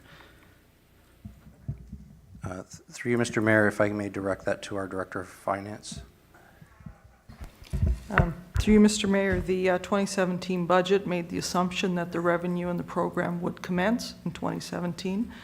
There was a net revenue that was part of the levy. Since the program is not going forward, it results in a budget overrun. So we need a rewording of this number 9, that there won't be any fees generated this year. I mean, this is almost November. So by the time we get this licensing in effect in January, there won't be any income, so it'd be 100% overrun. That's correct. So we can get that changed. That's it. Thank you.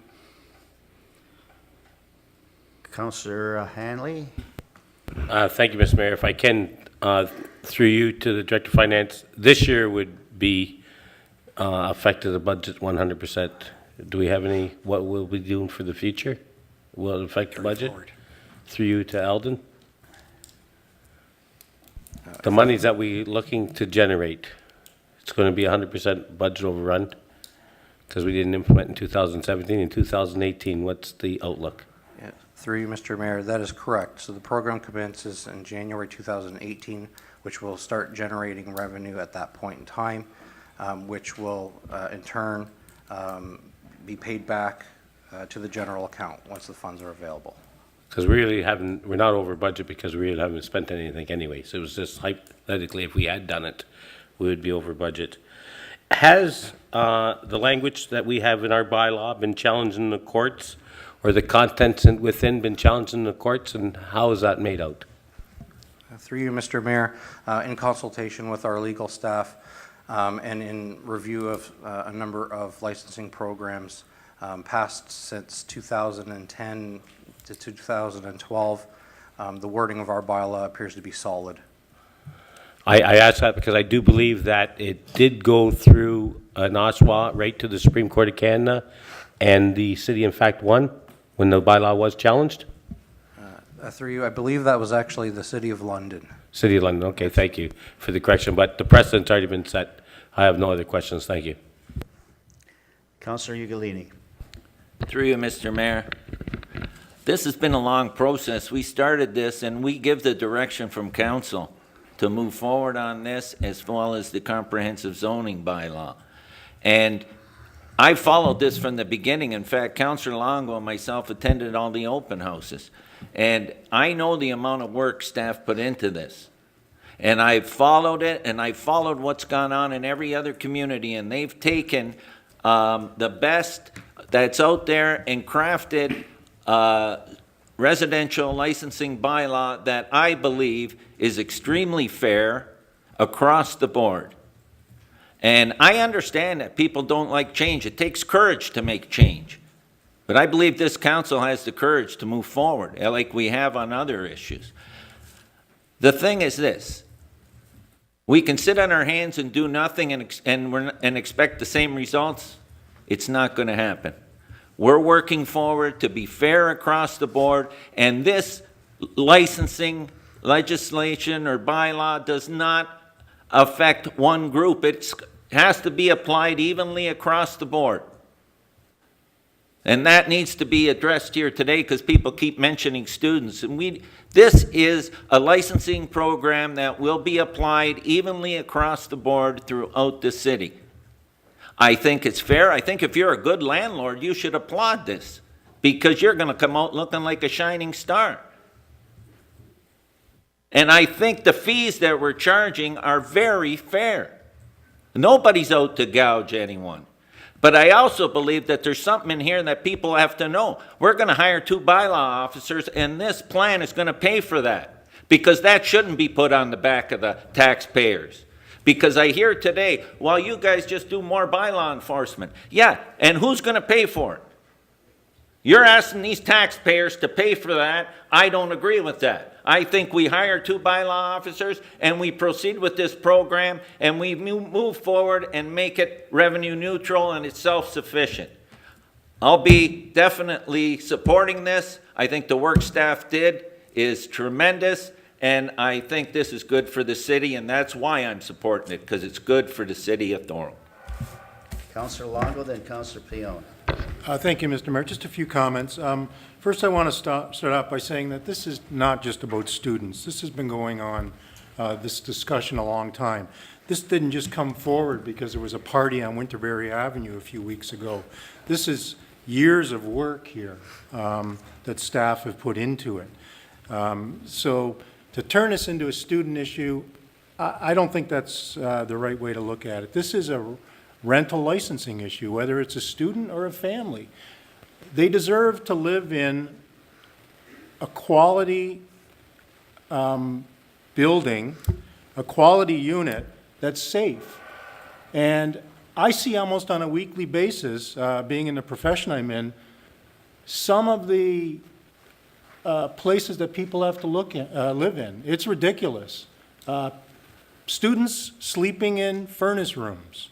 It gets that bad. And with a program like this, we can clean it up.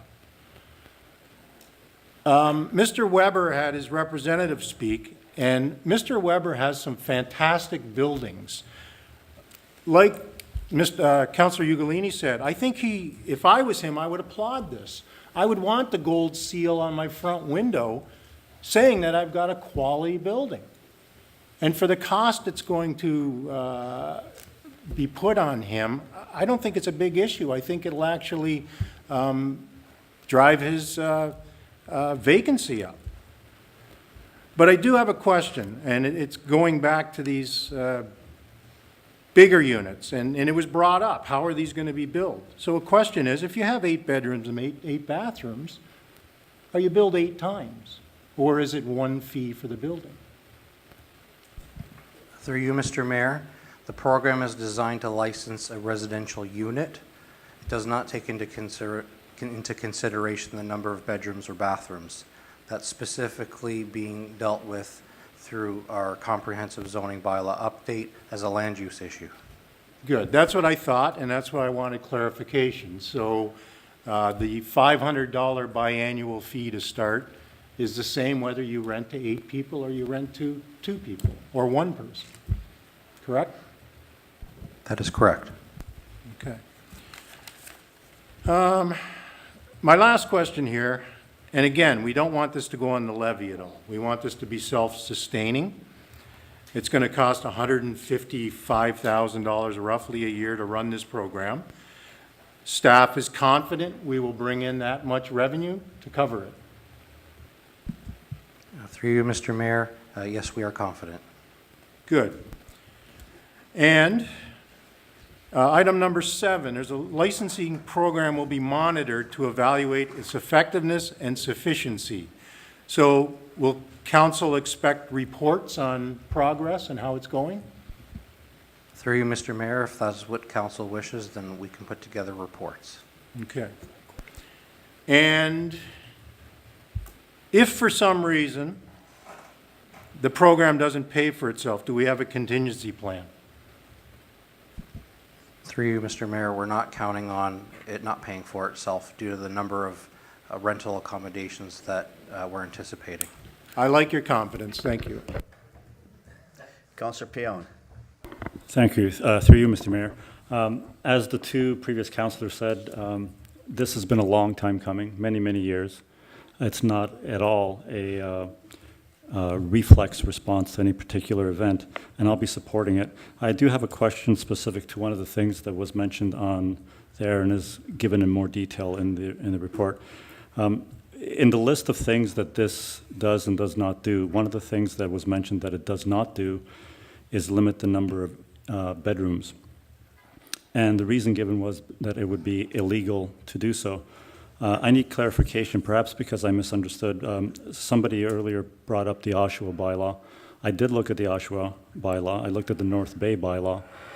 And unless I read it wrong, because you have studied it much more than I have, both those bylaws do put a limit on bedrooms, 4 or 5, depending on what part of the city they're in.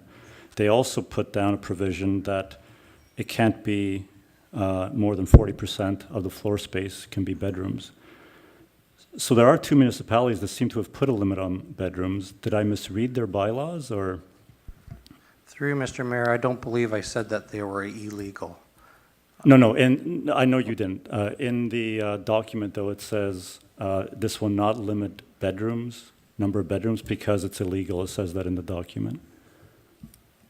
Okay, through you, Mr. Mayor, I mean, that's not the intent. Okay, well, is there a way then that a limit can be put on that? Through you, Mr. Mayor. I'm just wondering why our bylaw doesn't have that Oshawa and North Bay has. Okay, through you, Mr. Mayor. Through our land use study of 5 bedrooms or more, the consultant recommended that we deal with bedrooms as a land use issue and not through a residential licensing bylaw. Furthermore, those municipalities that do regulate bedrooms have had to create variance provisions to recognize former units that had more than 4 or 5 bedrooms. And there's another process that they had to set up specifically to deal with that through their residential licensing program. Okay, well, thank you. That answers my question. Just as a follow-up, though, I did read the part where we were going to take care of, we're going to link the number of bedrooms to parking spaces when the 2018 zoning bylaw is brought in. And then the question that I have would be, there are units we hear from residents that don't have enough parking for the number of residents that are in the unit. If the new zoning bylaw puts a limit on how many bedrooms you can have because of parking, but we have units already in existence that don't comply to that new rule, will they be grandfathered? Through you, Mr. Mayor, the answer is yes. They will have a legal non-conforming status, and they will not have to alter their driveways to accommodate their parking. Okay, thank you. Councillor Whalen.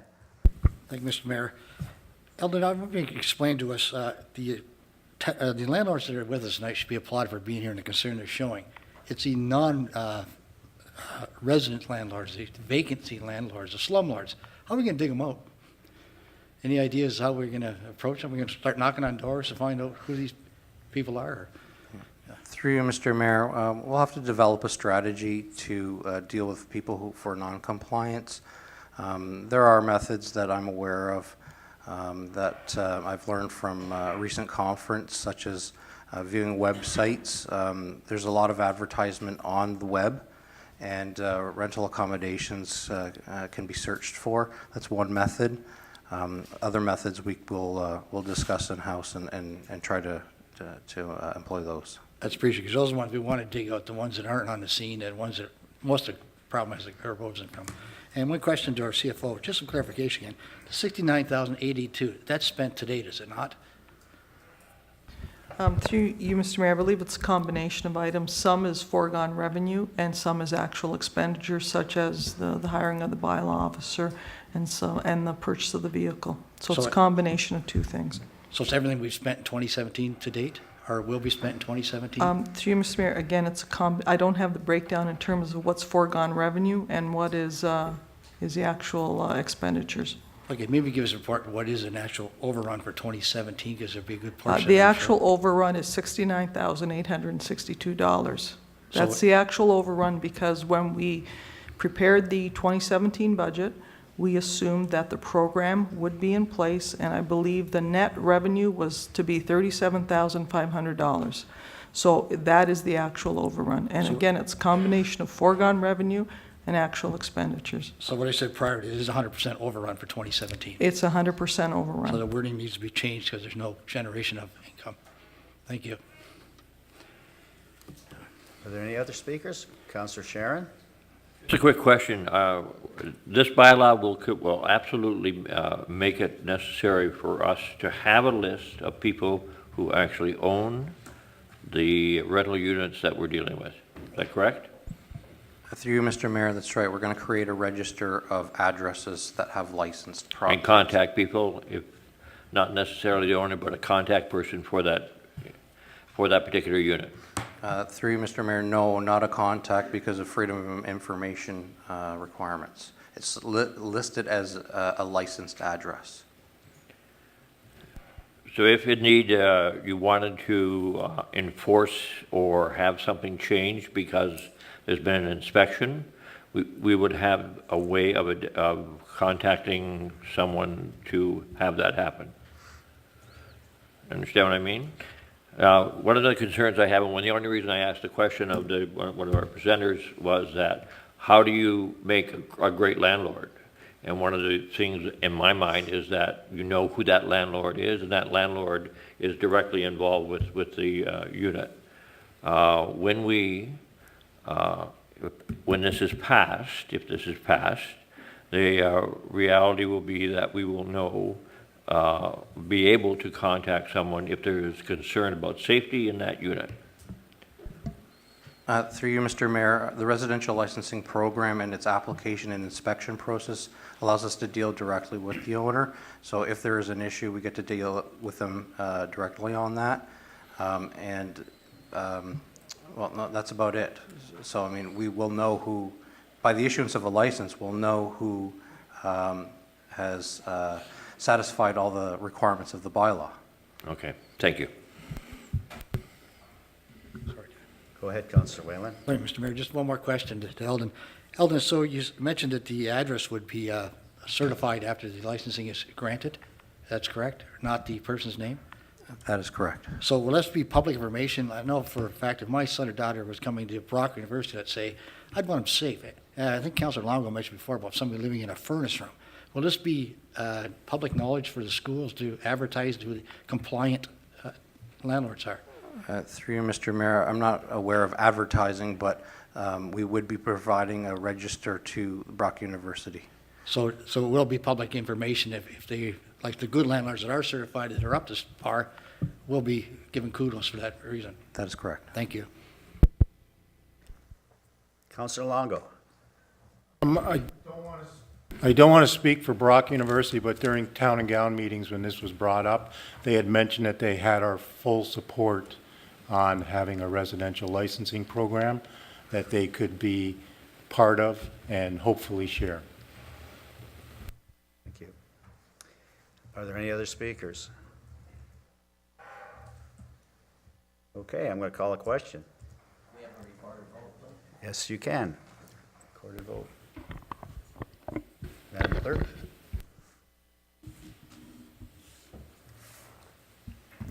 There's a motion on the floor for recorded vote. So when I call your name, please vote in favor or opposed. Councillor Payon? In favor. Councillor Sharon? In favor. Councillor Hanley? In favor. Councillor Longo? In favor. Councillor Whalen? Was the motion changed to incorporate the full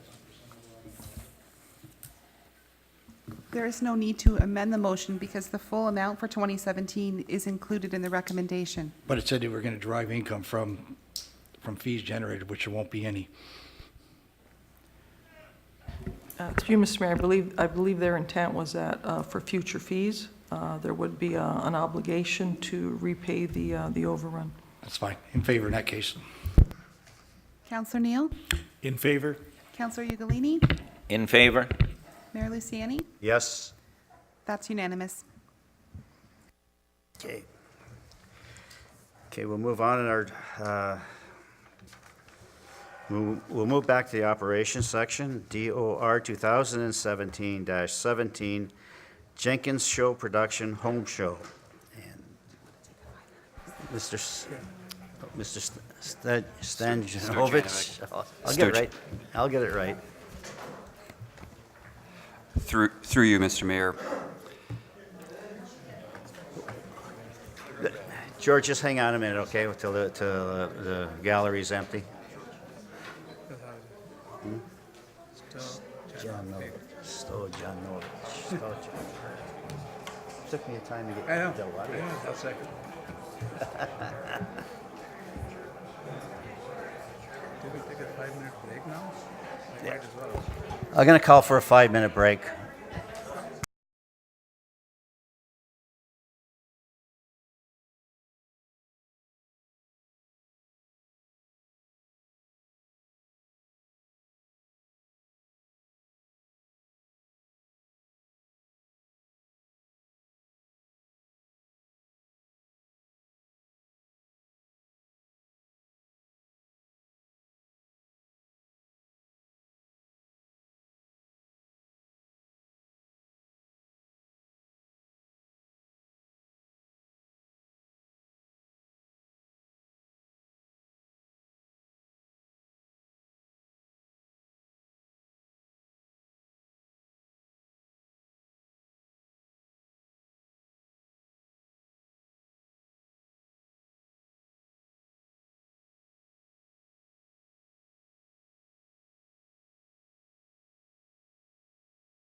Stojanovic. Perfect.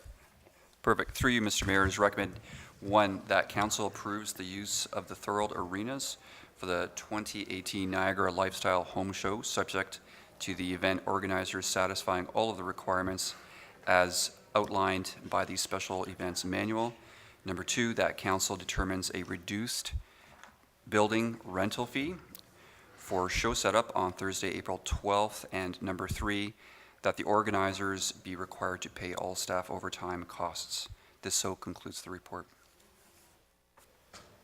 Thank you, Mr. Stojanovic. I got it there, didn't I? That's real close.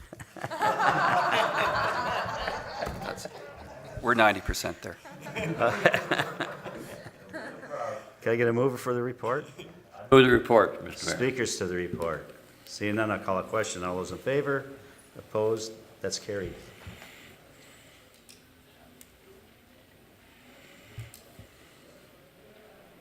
What's that? Where?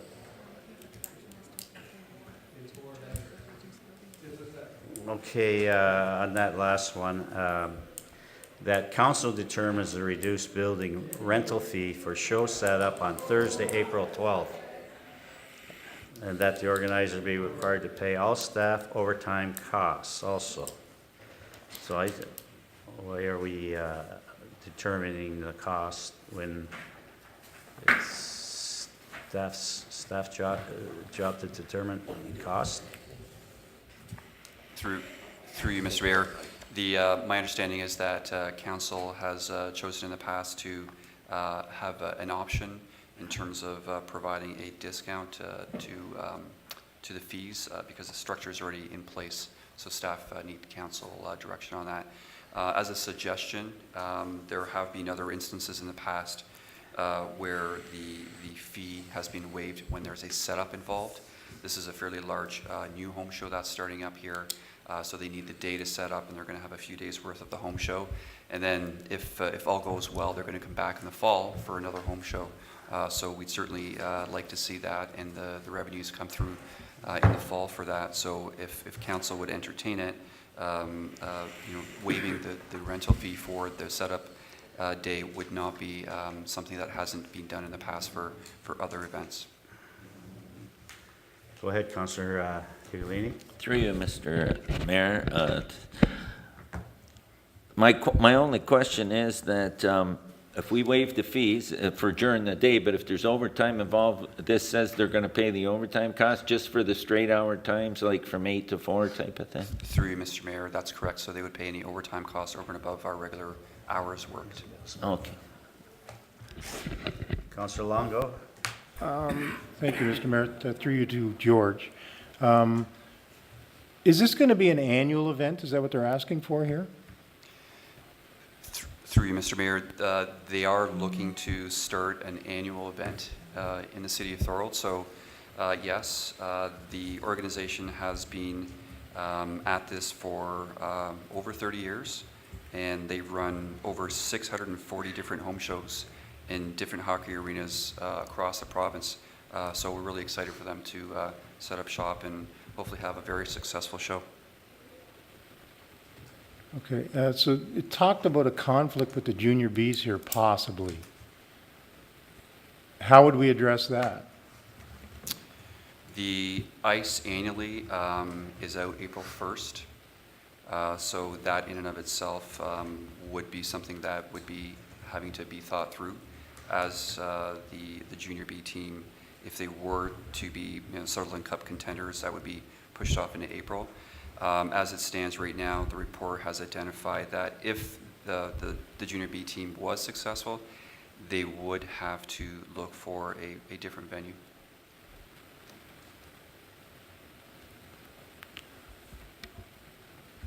Okay, I think we'd have an issue with that. I want to be confident and hope that they can get to that level someday again. But I don't know how that would look if the city of Thorold was committed to an open house or a show that pushed our local team out of the city. So I have a little concern with that. I don't know if anybody else has a comment on that. Councillor Neal. Yes, Mr. Mayor, could we at least, I think for this year, that may be okay, but can we look at asking the home show for using an alternate date, even on an ongoing basis if they decide, because this is the one from St. Catharines, it's normally in St. Catharines, and I've been to it a number of times. And it's a great show and lots of people come. So maybe we sit down with them and see if we can't arrange another date so that it doesn't conflict with the junior Bs if they do get further on in the playoffs? Through you, Mr. Mayor, we absolutely can. We certainly we want to encourage that junior BT to play on our ice if they get through, and we certainly will have that discussion with the organizers of the home show to make sure that that happens.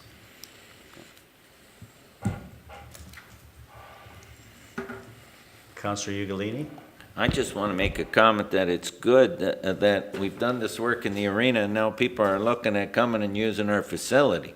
And this is the old adage, you spend some money, you get something in return. And I think people are starting to realize with the comments we're hearing that they like our facility, and to have this type of event come to Thorold, I think is great. I think the point that Councillor Longo raised is a valid one, and it's something we should look at for the future. But I think it's fantastic that they've chosen to come to Thorold. Okay, we're supposed to, go ahead, Councillor Longo. So what's our rate? That's what I was going to say. Is it, what's it been in the past? 50%, 75% of normal? Through you, Mr. Mayor, a couple of examples that staff have indicated to me. The dog show, the fee was waived for them. The TCAG didn't pay for the rental for when they were setting up. So You're going to have to speak up. Sorry, the two different instances that staff have indicated to me where the fee was waived for the setup was for the dog show and then for the TCAG function. So those are two different functions where the fee was waived entirely. Certainly, council could consider waiving or just setting the fee to 50%. The organizers haven't asked for a complete waiving of the fee, but they just have asked for a reduction. So we're just looking for council to assist in that request. Okay. Councillor Neal? Just one more thing regarding the arena and the acoustics is could we have someone come in, a concert event, not an event, but come in to see how our acoustics are from a musical point of view, from having concerts? Could we have that taken a look at? I'm sure we can find some band that might come in. Councillor Ugolini? Through you, Mr. Mayor, we had talked with the Canal Bank Shuffle of running a sound test down at the arena when the ice goes out, and I can talk with Tim and report back on that, that we could possibly do a sound check there with the band and just to see what our acoustics will be like for a musical show. Thank you. Councillor Longo? I'd like to put forward that we charge 50% for the day of the show setup. That's a motion on the floor. Speakers to that motion. Councillor Whalen? Thanks, Mayor. We have an ice fee, rental fee. Do we have one for without the ice in it? Do we have a non-ice venue rate? Through you, Mr. Mayor, I'm not certain on that. The rates that we have identified in the report are $721.05 per day for the Frank Doherty building, and the James White building or rink is $561.77. So, somewhere around $1,200 between the two of them. So 50% would be about $600 reduction. So that'd be a case when we just approach them. If they're willing to pay it all, why go half if they haven't asked for it? Through you, Mr. Mayor, they have requested it through a formal So letter. they formally have? Yes. That's great. Okay, that's the motion on the floor. Any other speakers to it? I'll call a question. All those in favor? Opposed? That's carried. Okay, that covers DOR 2017. We'll move on to DOR 2017-20, Arena Rink Board Advertising. Through you, Mr. Mayor, it is recommended that council lifts the Arena Rink Board advertising moratorium and continue with the current method of installing advertising using Lexan on rink boards for long-term advertising campaigns and decals for short-term advertising campaigns for the duration of the existing contract with New Stadia Media. Okay. Have a mover for the recommendation, Councillor Ugolini. Speakers. So move the recommendation. I'll just, I was involved in the meeting, and I was waiting for this report. I think it's fair.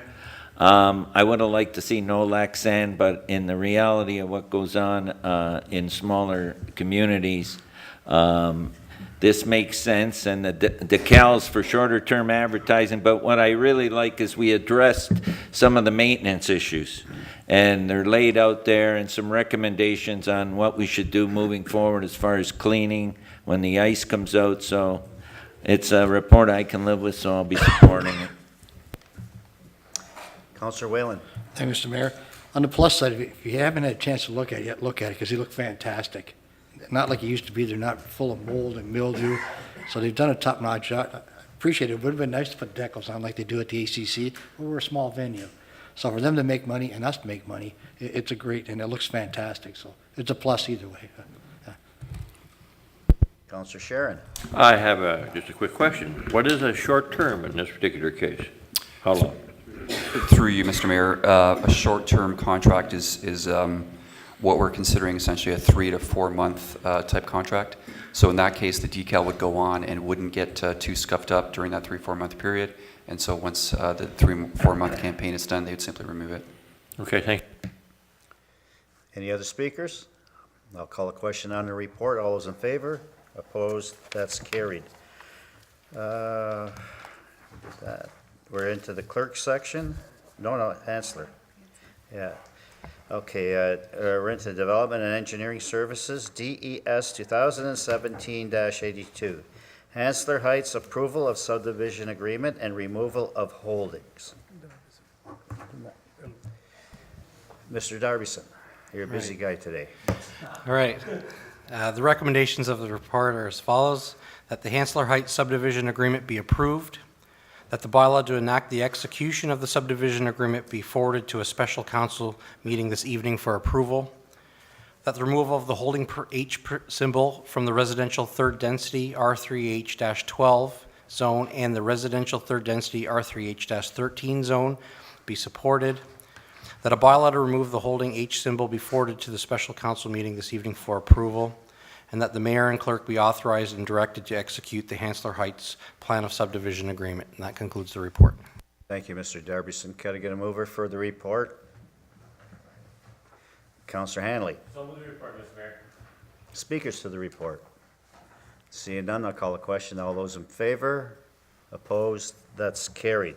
Now we're in, no, there's nothing in the clerk's department. We're in the fire. Fire and Emergency Services, FES 2017-10. Mr. Dixon.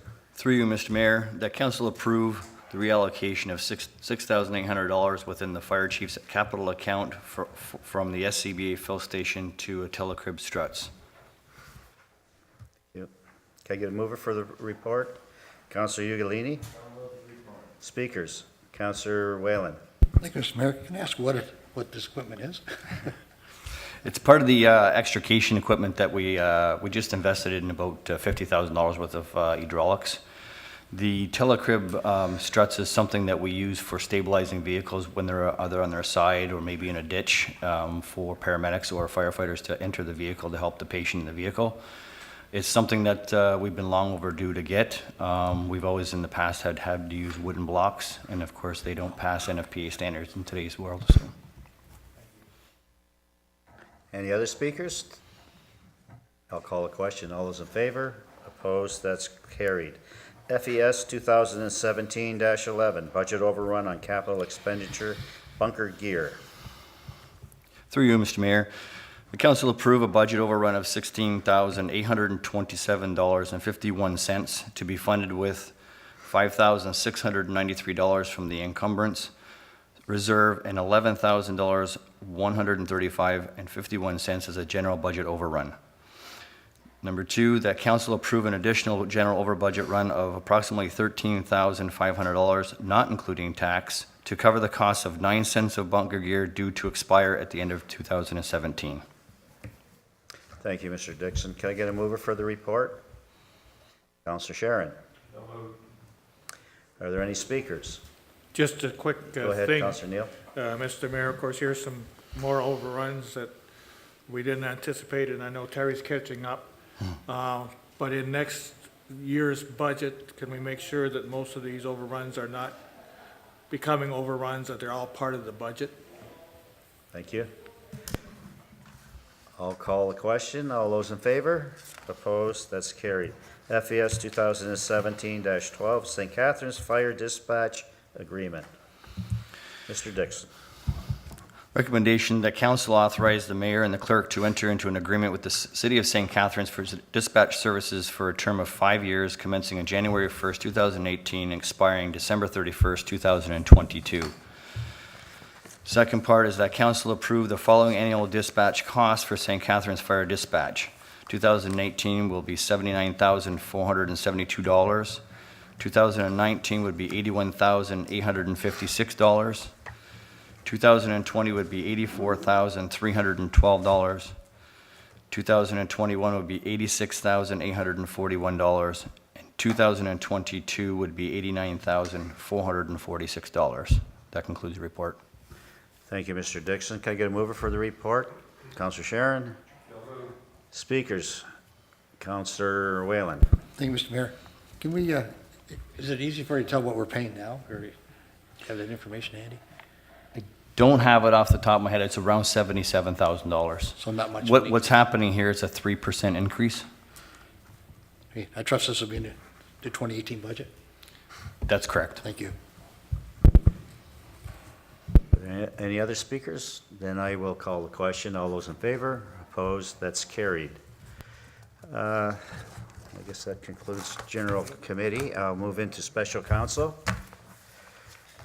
Moved by Councilor Pion, seconded by Councilor Sharon, that we do now rise and enter into Special Council. All those in favor? Opposed? That's carried. Moved by Councilor Pion, seconded by Councilor Sharon, that the recommendations of the following reports be approved.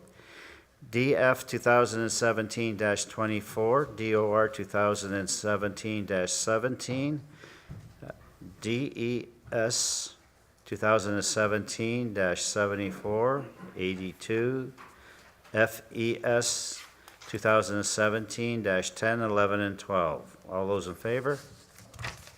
Opposed? That's carried. Moved by Councilor Pion, seconded by Councilor Sharon, that leave be given to introduce the following bylaw. Bylaw number 102-2017, 103-2017, 105-2017, 107-2017, and that the same now be read a first time. All those in favor? Opposed? That's carried. Moved by Councilor Pion, seconded by Councilor Sharon, that the bylaws just read a first time be read a second and third time and do pass, and that the mayor and clerk do sign and seal the name, any rule of this council to the contrary notwithstanding. All those in favor? Opposed? That's carried. Moved by Councilor Pion, seconded by Councilor Sharon, that this meeting is hereby adjourned at 8:52. Thank you, folks. Good meeting.